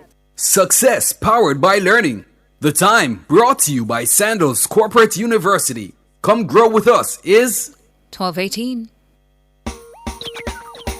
A time for double up your savings. These are the boosts that you've been awaiting. Put it towards the dreams you've been chasing. Double up your savings. Double up. Save so you can win in the Jan Bank Double Up Your Savings promotion. You could be one of 5 lucky quarterly winners to walk away with double the money you put in your savings account. Conditions apply. Double up your savings. Check our website and social media for details. Jan Bank will help you find a way. Authorized under Section 58.3 of the Betting, Gaming and Lotteries Act. When last you get good bun, you don't know good bun until you have a mother's bakery bun. From you pull open the wrapper and it's soft so till. A sub bun for nice. And from when you take the first bite, love it so till. A sub bun for nice. Beg your piece. Get your own mother's bakery bun. I will buy one off you. Yes, but I will charge a convenience fee. I will take one. Me too. Mother's bakery buns. A sub bun for nice. Try them today.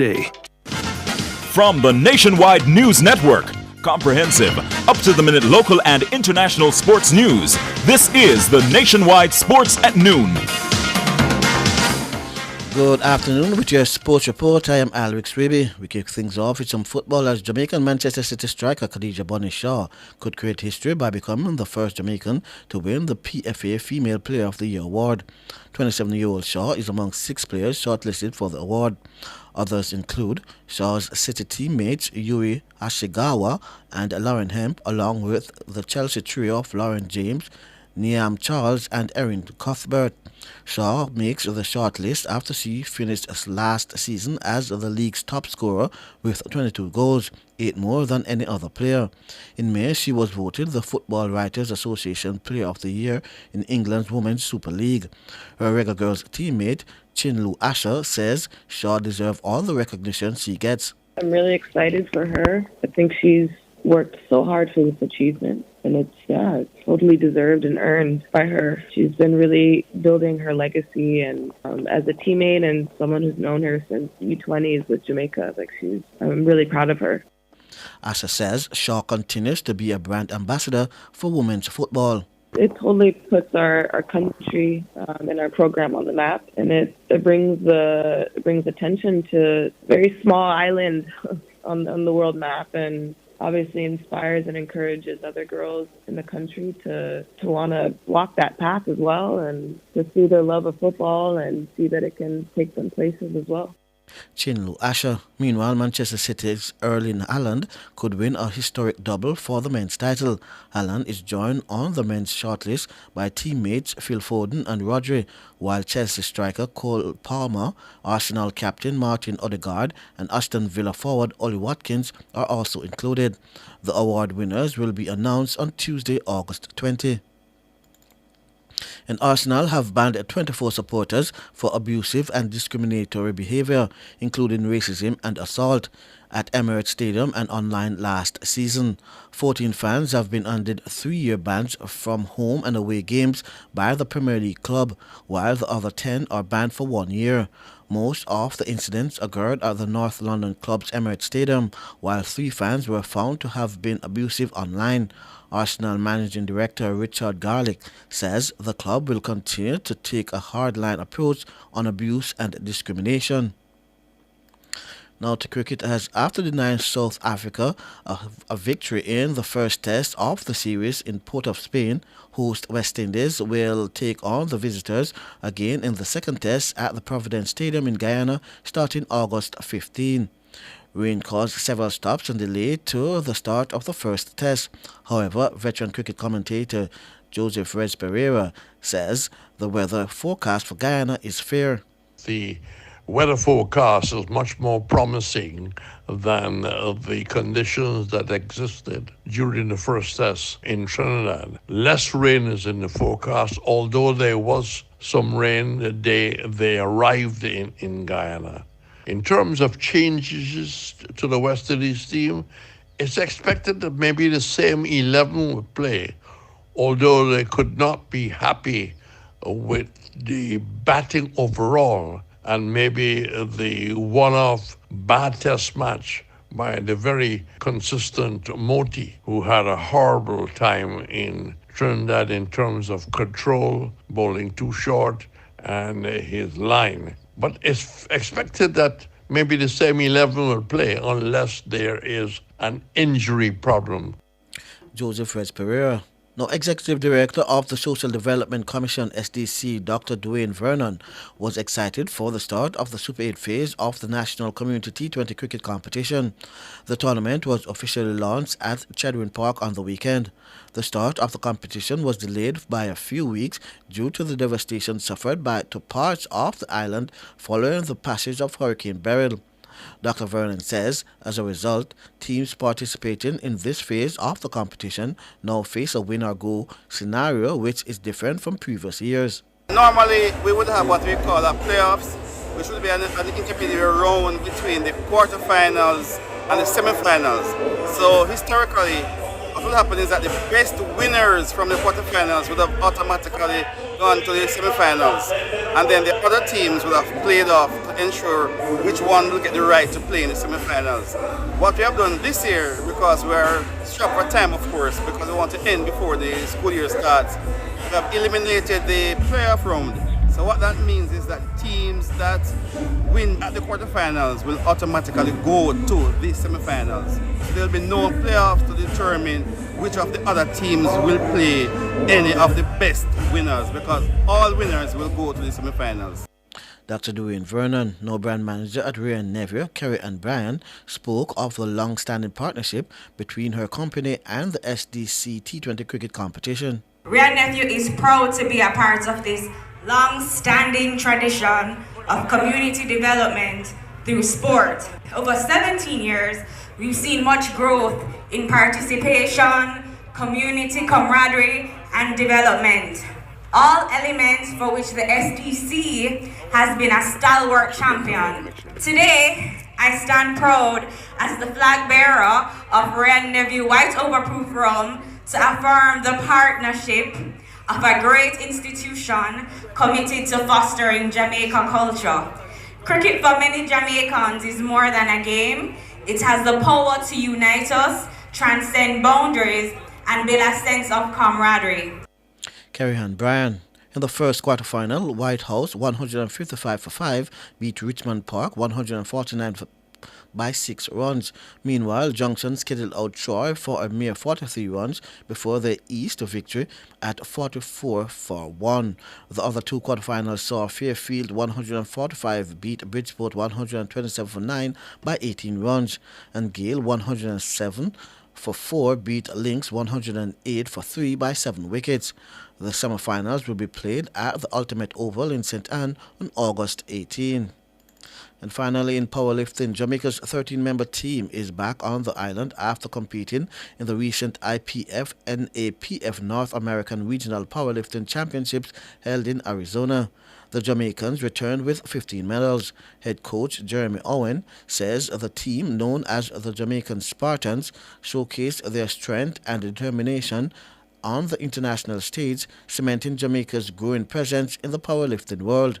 This is the third year that we have been to the North American Powerlifting Federation Regionals, and this is the largest delegation that we have had. So previously, in 2022, we had 3 athletes who all won gold, and we had 5 records set. In 2023, we had 4 persons, 3 won gold, 1 won bronze, and this year 13 and 15 medals. Now, that being said, to have a larger delegation in itself was a success for us because it shows the growth of the sport over a very short time span. And we also had a junior for the first time, Anna K. Brown, in the women's 84 kg, who won bronze overall, and she won bronze for squat, bench press, and deadlift. Jeremy Owen. Meanwhile, Bruce Higgins, competing in the 120 kg weight class, delivered a standout performance, earning 3rd place overall. Higgins won silver in the squat and bronze medals in the bench press, deadlift, and overall placing. I've been working on my squat. It used to be my weakest lift, and now it's currently one of my strongest lifts currently. So I would say I was surprised a bit with my squat. I expected to hit certain numbers, but in the manner I did, it caught me off guard. So I would say my squat caught me off guard. Bruce Higgins. I'm Alric Swaby, and that's your sports.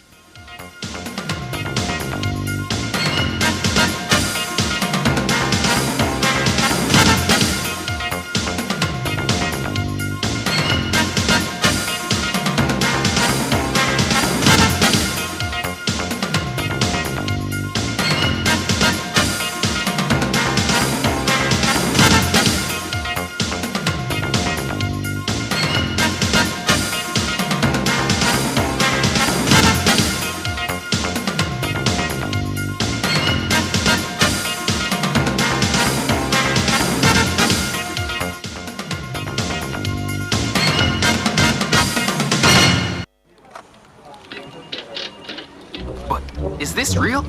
Hey, Greg, come look at this. Oh my, it's happening. Mr. Daniels, the numbers keep getting bigger and bigger. Sir, the clicks are off the charts. Hello, sales? What's the emergency? 9,000 clicks in one day? 3,000 order? So how much we have left? What? I soon call you back. Mr. Nakamoto, it's Danny from Jamaica. I need 5,000 of the big ones. We're back in business. Yes, sir. Arigato. Suene. Amplify your brand. Let Nationwide 90 FM assist you in tapping into a captivated audience across our social media platforms. For more information, contact us at 876-630-1210 or sales@nationwidenewsnetwork.com. Businesses, companies, and entrepreneurs, let's supercharge your brand.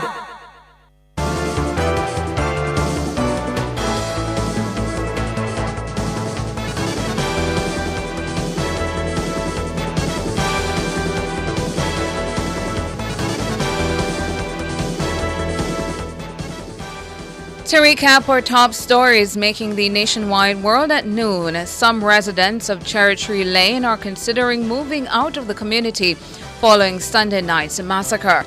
Councillor says steering wayward youngsters away from crime is an ongoing effort in the Yorktown division. And NDM condemns the Cherry Tree Lane massacre. Continued lack of electricity in Holland poses increasing risk to crop viability in St. Elizabeth. I'm Tonna Thomas. You can find the news on our website at nationwideradiojm.com and on the Nationwide app, available on Google Play and the App Store. Major news next at 5.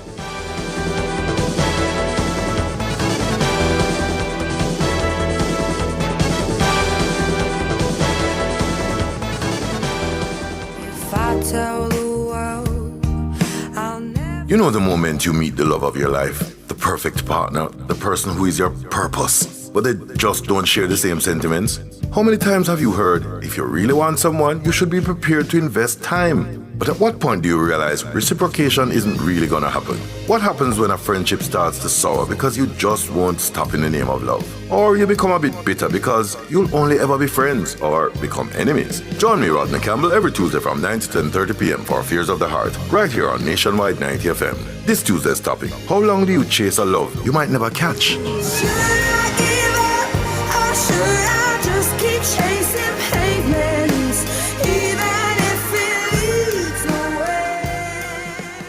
Affairs of the Heart is brought to you by Supermed Pharmacy. Super happy, super healthy, Supermed. ABC Electrical Sales. We make things as easy as ABC.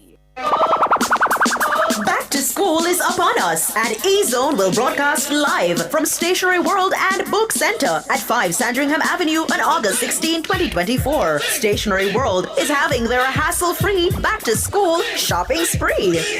Stationery World has books from primary to tertiary level, bags, uniforms, stationery items, papers, cabinets, lockers, laptops, printers, printer inks, and more. It's Stationery World's hassle-free back-to-school shopping spree. They're a one-stop shop for all your back-to-school needs. That's a live broadcast of E-Zone from 3 to 5 p.m. on August 16, 2024. Shop for your back-to-school items and catch Nationwide 90 FM at 5 Sandringham Avenue. All this and more only on Nationwide 90 FM, the new revolution in media.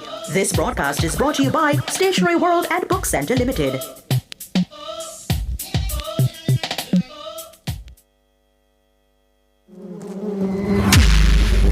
Timeline with the stinger, Honey Bee.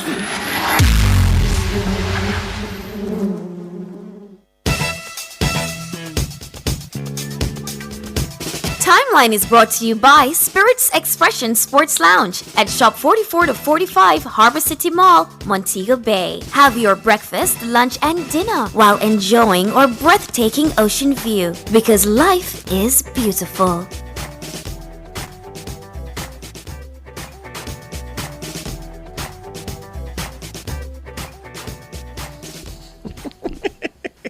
Yeah, look for me, I look for you. I just this new setup is very weird for me. I don't know, you know what I'm saying, where to. But I'm not going over here. In the George. camera. Yeah, man, it a go on, man, it a go on. Over this one go on too. No. You not going? No. No. Oh my God. I feel like I'm not even in a shot. No, you're in the shot, man. Am I? You're in Okay. the shot, All right. How are you? Good afternoon. Very good. How are you? I am well, thank you. You know, where do we Cliff? He's a touch under the weather. My gosh. So he says tomorrow. It's the second day, my second day back, and he's not here. Yeah. You like him outside, don't Yeah, you? exactly. It's almost like he's like, wait, what? Timeline is coming back? No, please, I need some more time from this lady. Sure. But get well soon, Chief. Okay. All right. Well, let's dive in. Skilly Bang Bob Marley featured on Obama's summer playlist. As has become tradition, former U.S. President Barack Obama has shared another summer playlist showcasing his diverse taste in music. Unveiled yesterday, the summer playlist includes Bob Marley and the Wailers, Them Belly Full, But We're Hungry, 1974, and Tyler, Gunna, and Skilly Bang's collaborative track, what's it called, George? Jump 2024. Oh, that tune there. Yeah. With the summer winding down, I wanted to share some songs that I've been listening to lately. And it wouldn't be my playlist if it didn't include an eclectic mix. Obama wrote on X, I hope you find something new to listen to. Speaking to Carter Gregory on Instagram, Obama said his daughters Sasha and Malia have helped ensure his musical horizons are expanded. I get referrals from my daughters, which keeps me, not stuck in the 80s, he said. I've got some new newer stuff, some older stuff. I tend to mix it up, he added. The 2024 playlist also includes Beyonce's Texas Hold'em, Thames Love Me, and Tupac's How Do You Want It. Not bad, is it? No, that's a very, very nice mix. And I love the word he used, eclectic, because you have different... well, no, because even though this Skilly Bang track is not a reggae track. But it's crossover. Afrobeats, but Skilly still brings that dance hall flavor to it, is you mean? So representing. So it's still eclectic. Yeah, and it's a nice mix, you know. What do you make of Beyonce's Texas Hold'em? I'm not really that into it. All right. Yeah, I see him. Yeah. It's okay. Yeah. It's not like what I read about before listening to the track. Right. Yeah. And it's sort of like you're forced to have an opinion on it simply because so many people love it. Yes. And then it's that thing, you know, that crowd thing that makes you want to say, hey, it's good, but it's okay. It really is. I feel like there's so many other great songs on the album. Mm-hmm. Like I love her rendition of that Dolly Parton song, Jolene. Mm-hmm. I don't know if you heard that one. Jolene, of course, there's a staple. Big tune that. The way she changed some of the lyrics in it. Yeah. She made it her own. Yeah. So the album is just, I think, a really good listen. The thing is, I've never been a Beyonce fan. So hear me out. Not that I don't think she's overrated. Okay. I don't think she doesn't deserve her billing. Mm-hmm. But I've never seen myself say, boy, I'm going to listen to Beyonce. I hear Beyonce songs. I don't go to listen to Beyonce. Yeah, you don't seek it out. No. Can you say why? I don't know, because... It's just a thing with taste, isn't it? Yeah. Sometimes it's hard to explain why it is that you not take to the artist as much as everybody else. Yeah. And the thing is that I do like Beyonce, I but I do. don't love Beyonce. I think she's an exceptional performer. Mm-hmm. Okay, she's just at the top where that is concerned. Mm-hmm. But I don't know if it's the soul that for me is missing, or I don't know, but. Yeah, you're right. Maybe for me, I wasn't into this Destiny's Child thing. Oh, Destiny's Child, and from it crossed, from she left that behind, I'm just, So you said the right thing. As a performer, I think she's without peer. Yeah. In the modern realm. But yes. I'm not going to say me go listen to Beyonce song. You're not get up on it. I love listening to albums, so I like getting into, because sometimes albums, they tell stories, and she does that very well. Yes. And so I'll get into that. All right, let's move on. Vybz Kartel earns 8th top 10 entry on Billboard Reggae Albums chart. Now, I don't know if you've listened to First Week Out. Are you into albums? Do you listen to... Yeah, I listen to albums, but I haven't heard anything from First Week Out that says come and listen to First Week Out. And the album has to do that for me. Oh, so you kind of have to hear something first and then be like, yo, I need to get into this album. And then for my thing now, I think he needs some time to rediscover his best stride and his best groove. Mm-hmm. So I'm giving this a pass. Yeah. And to be honest with you, this is just something I think just to make a point. Yeah.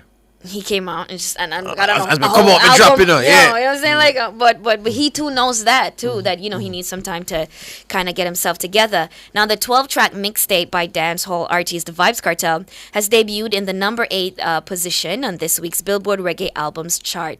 The set, released on July 31, features 3 collaborations with dancehall artist Squash. 3 alone with Squash. The Jamaica Observer shared that Vybz Kartel ties for second place with Sean Paul as the Jamaican dancehall artist with the second most charted titles on the Billboard Reggae Albums chart. They both have 10 entries. Beenie Man holds the record with 15. However, when you break it down to Jamaicans with the most charted titles, it's simply Bob Marley and the Wailers. They take first place with 17 entries, 12 of which have topped the chart. Bob Marley and the Wailers occupy the number 1 spot on this week's Billboard Reggae Albums chart, spending 239 non-consecutive weeks on top with a legend. And that's just legendary. Yeah, you can't beat that. So you say Beenie Man has 15. 15. Bob Marley and the Wailers have 17. 17, yeah. So if I were a Beenie Man, I'd be looking to get 17 at least. Him not for stop. Or 18, yeah? Yeah. It's the same way that when there was a record that was held, the Beatles had a record for the most consecutive number 1 albums on Billboard. And that record was it wasn't. It was the Beatles, then Elvis. You know who overtook them? Oh, Michael? No. Who? A rapper. A rapper? Yes. Mr. Beyonce. Mr. B. Jay-Z. Yes. Yeah. With about 14. Carter. Yeah, he's never had an album that has not been number 1 on Billboard. All of them. Yeah. So so if I were Beanie Man, clearly we're not saying Beanie Man better than Bob Marley, no, because people are gonna listen to it and say, "Oh no, not the man." We're not saying that, but we're just saying that ambition to drive you to want to better statistically something that the legend has set. So that should be motivation. And the more technology advances and the more people have access to streaming and purchasing albums, it's the more that we're gonna see records break. For sure. Naturally. So of course Beanie should be aiming for this. You know For what I'm sure. saying? And especially with Five Scott La Road, it should be. Yeah, because You know what I'm saying? two twos cartel reach 15 to 1. Listen to me. There you go. Tutus him say I'm the king of the dance hall and then a problem. Okay. Okay.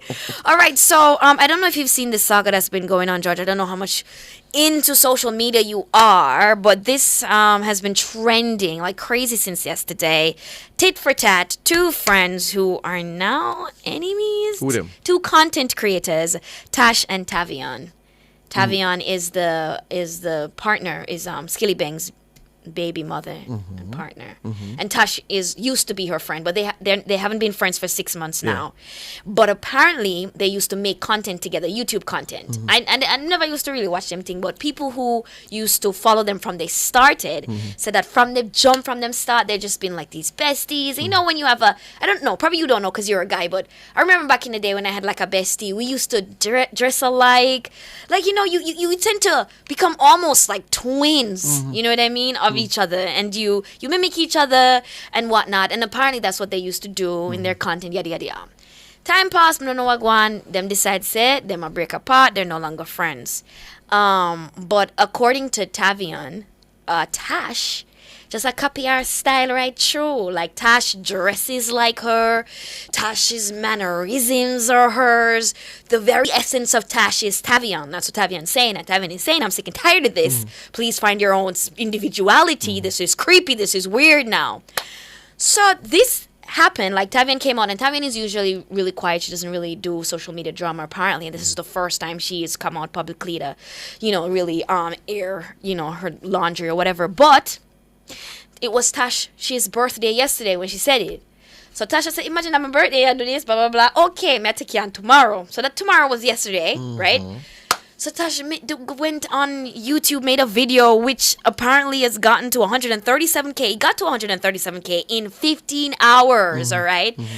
Addressing all that, and I said nothing like that. She's not copying Tavion's style. Tavion's fake, and she have her own style from man, and people should know that. And basically, she went, according to some people, a bit too far. By saying what? By bringing in a lot of Tavion's personal stuff into it, stuff that she would have access to and knowledge of, obviously because they were close friends. Mentioning stuff like, I wasn't bothered by your post yesterday. It didn't mash up my birthday because, I went out with my man and I didn't have to force him or beg him to take me out. And then she said that they enjoyed coitus together, just the two of them only. Which, she had tried. Yes. So people say, also we had to say Skilly this and that. So it's just been messy. It's been so messy. And then she said, Tash says Tavion bad mind and delusional and just, oh my gosh, it's terrible. Did she deny the coitus bit? Did Tavion come out and deny it? I haven't seen anything from Tavion yet. I haven't seen any reply from her. If I were her, I would just avoid. I would drop it because this kind of thing we can just drag out into eternity, and then more stuff just gonna start come up on people. You don't want that. You don't want that. So it's just been everywhere. So there was a lyric. There's a verse from a song at the height of the Bounty Beanie rivalry, where you said something and it just triggered my memory of it. So you said, who you said accused who of imitating who? So Tav is accusing Tash of imitating her. Yeah? And doing everything she does. Everything she does, just like how she dress and everything. So Bounty Killer said of Beanie Man, him living on my style like a new apartment. Like him on my lyrics, I'll have appointment or a contract or a assignment. You know what I'm saying? You're living on my style. So that's what she's saying, You're living on my style. Like, was that during, when they were having the feud, when them did a fight? But you see, the thing is, George, it's very, very difficult to claim authenticity in these times, especially with social media and everybody being able to see everything and see what people are wearing, what people are doing, and a lot of it too is involuntary. You cannot live in any social group and exist in any speech community and not share. But nothing's original. And if you said they were besties dressing alike, and you have then of course you go, the lines blurred. There's me is you are me. You are me. Yeah. So somebody commented, and I thought it was interesting, and said, imagine you and this person was so close, you guys did everything alike, did everything together, and then 6 months later, expect the person to just change. So, and Just I said so. work. No, I said work. But this is social media, I'm telling you. All right, let's move on. Now, Jonathan Majors, you know Jonathan Majors? Yes. I'm such a fan of him. Yes. Until, that thing happened, but he did make it through.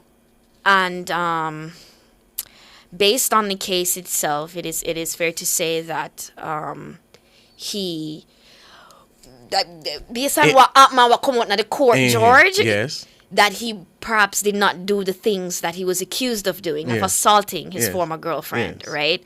So he's been trending recently because him still walk around with a teacup. No, I thought it was the weirdest style ever. Everywhere's in this big old grown man. With cup in hand. Anyway, continue. But there's just something about him. It's funny because this comedian, oh gosh, what's his name again? He was just laughing about Jonathan Majors to say, Jonathan Majors, right? He's saying that, the commercial U.S. is trying to force this man on us, force this man on the world like he's gorgeous. When since it's a black man with a big nose and big lips, pretty, huh? But I love Jonathan's speeches. It's just solid. But anyways, he's dating Megan Good now, right? Yes. Well, not dating. Well, them day. Yeah, sorry, Imam Megan Good day. Them together. Them into a relationship. And watch this the Megan Good, Megan Good. Megan Good. Megan a good ass. She's still good. And is a nice girl. Is a good soul. Yes. Because she stood by him through that trial. So me I say, Megan, you can't tell Jonathan, say, brother, left a teacup on the yard. Me not see him with it, Judge. I haven't seen him with it in a minute. Anyway. So, But it's been about 4 months since Jonathan Majors was sentenced to a year-long counseling program after his conviction and charges of assaulting his ex-girlfriend, Grace Jabari, right? Now, I don't know if you saw this video. There's this video one time with Grace Jabari running after him. Yeah, man. I watched that trial and followed all the things very closely. Because I rate him as an actor. Yes, I think he's, oh gosh. Well, the former Marvel actor has gone through the formal process of adjudication in court after being sentenced in April. It's now the judgment of the public that he must face indefinitely. The public, rough. Yeah. Well, Majors recently made headlines again after his emotional acceptance speech at this year's Hollywood Unlocked Impact Awards hit the internet for the second time.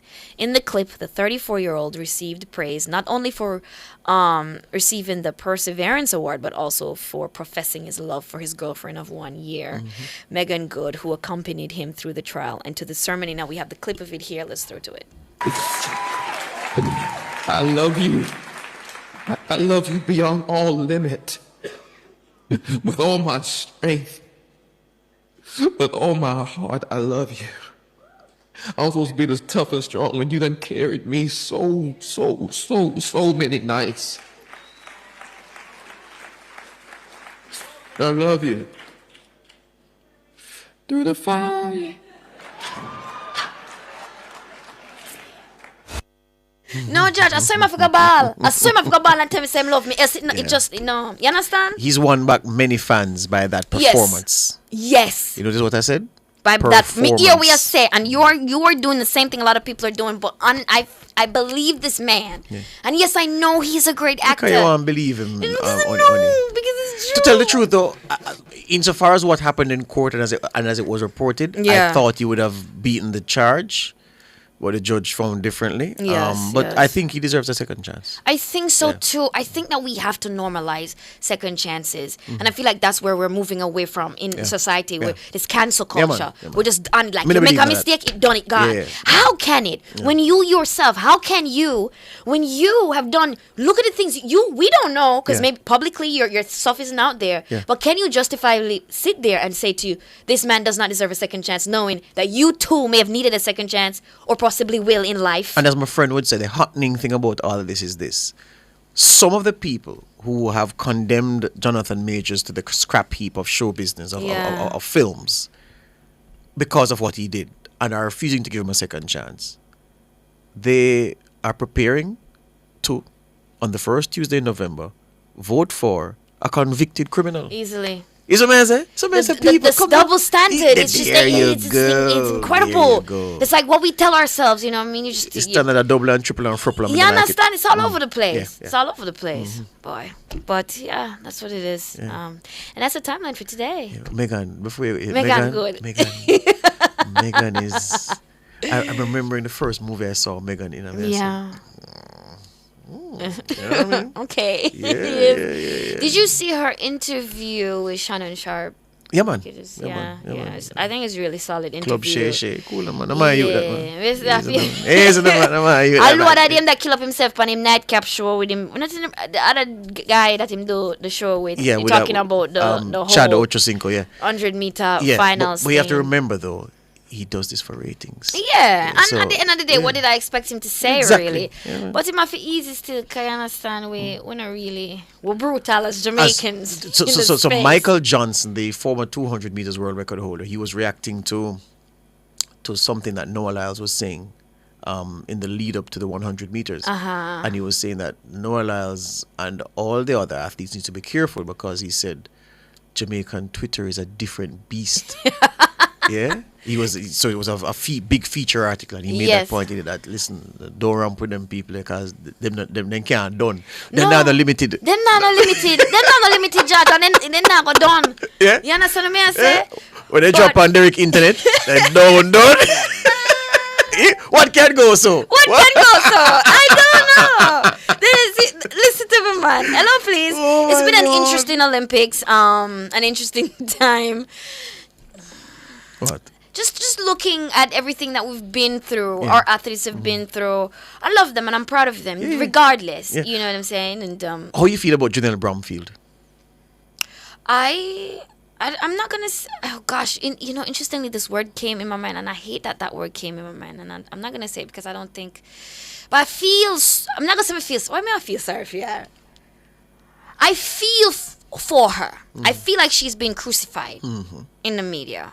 But want somebody to tell me what I feel like she she's done wrong. being dragged. What has she done wrong? What has Janelle Bromfield done wrong? Tell me somebody. For people, I feel like my producer is saying being with for Noah. Jamaicans, and it comes simply that the fact that she's with a man that is not Jamaican and a man that is competing against us and a man that she publicly and will publicly display affection for and joy when he beats us, and people just cannot contend with that. These two things cannot exist in our people's mind. They cannot also love you for the fact that you're representing us and you're running for us, and the fact that you love a man we are run against we. Yeah. And I win. Well, guess what? He is treating her well. It appears. And that is what I am about. Treating her well. He it treats appears. her like a queen. Okay, all right. Louis V. All right. You saw the back them? Yeah. Okay then. Yeah. Okay. She is happy, and that's what matters. And did you see there's this thing? There's this joke among my Caribbean friends that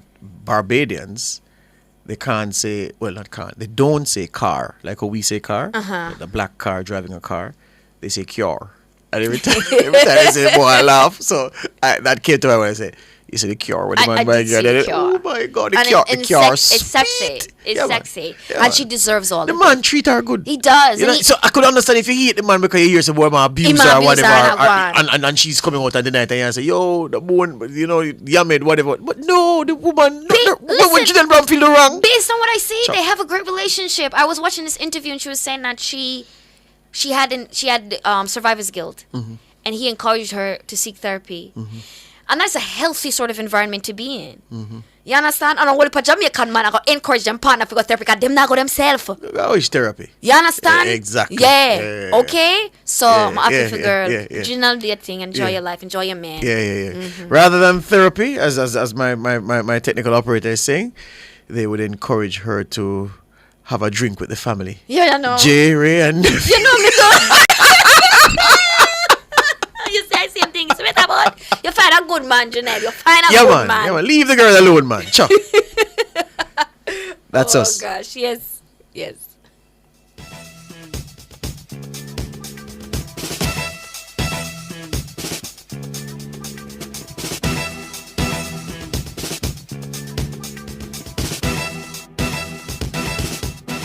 Timeline was brought to you by Spirits Expression Sports Lounge at Shop 44 to 45 Harbor City Mall, Montego Bay. Have your breakfast, lunch, and dinner while enjoying our breathtaking ocean view, because life is beautiful.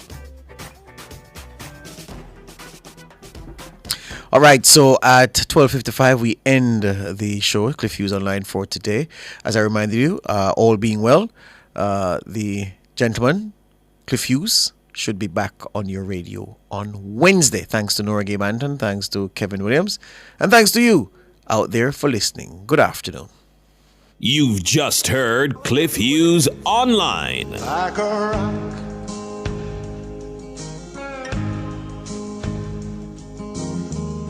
My hands were steady.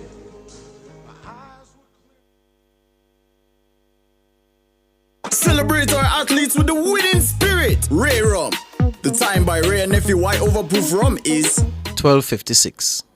Hurt less with Pharma Joint Flex. Taking Pharma Joint Flex daily helps to repair, replenish, and revitalize worn, damaged cartilage that causes joint pain. Do you suffer from arthritis and chronic joint pain?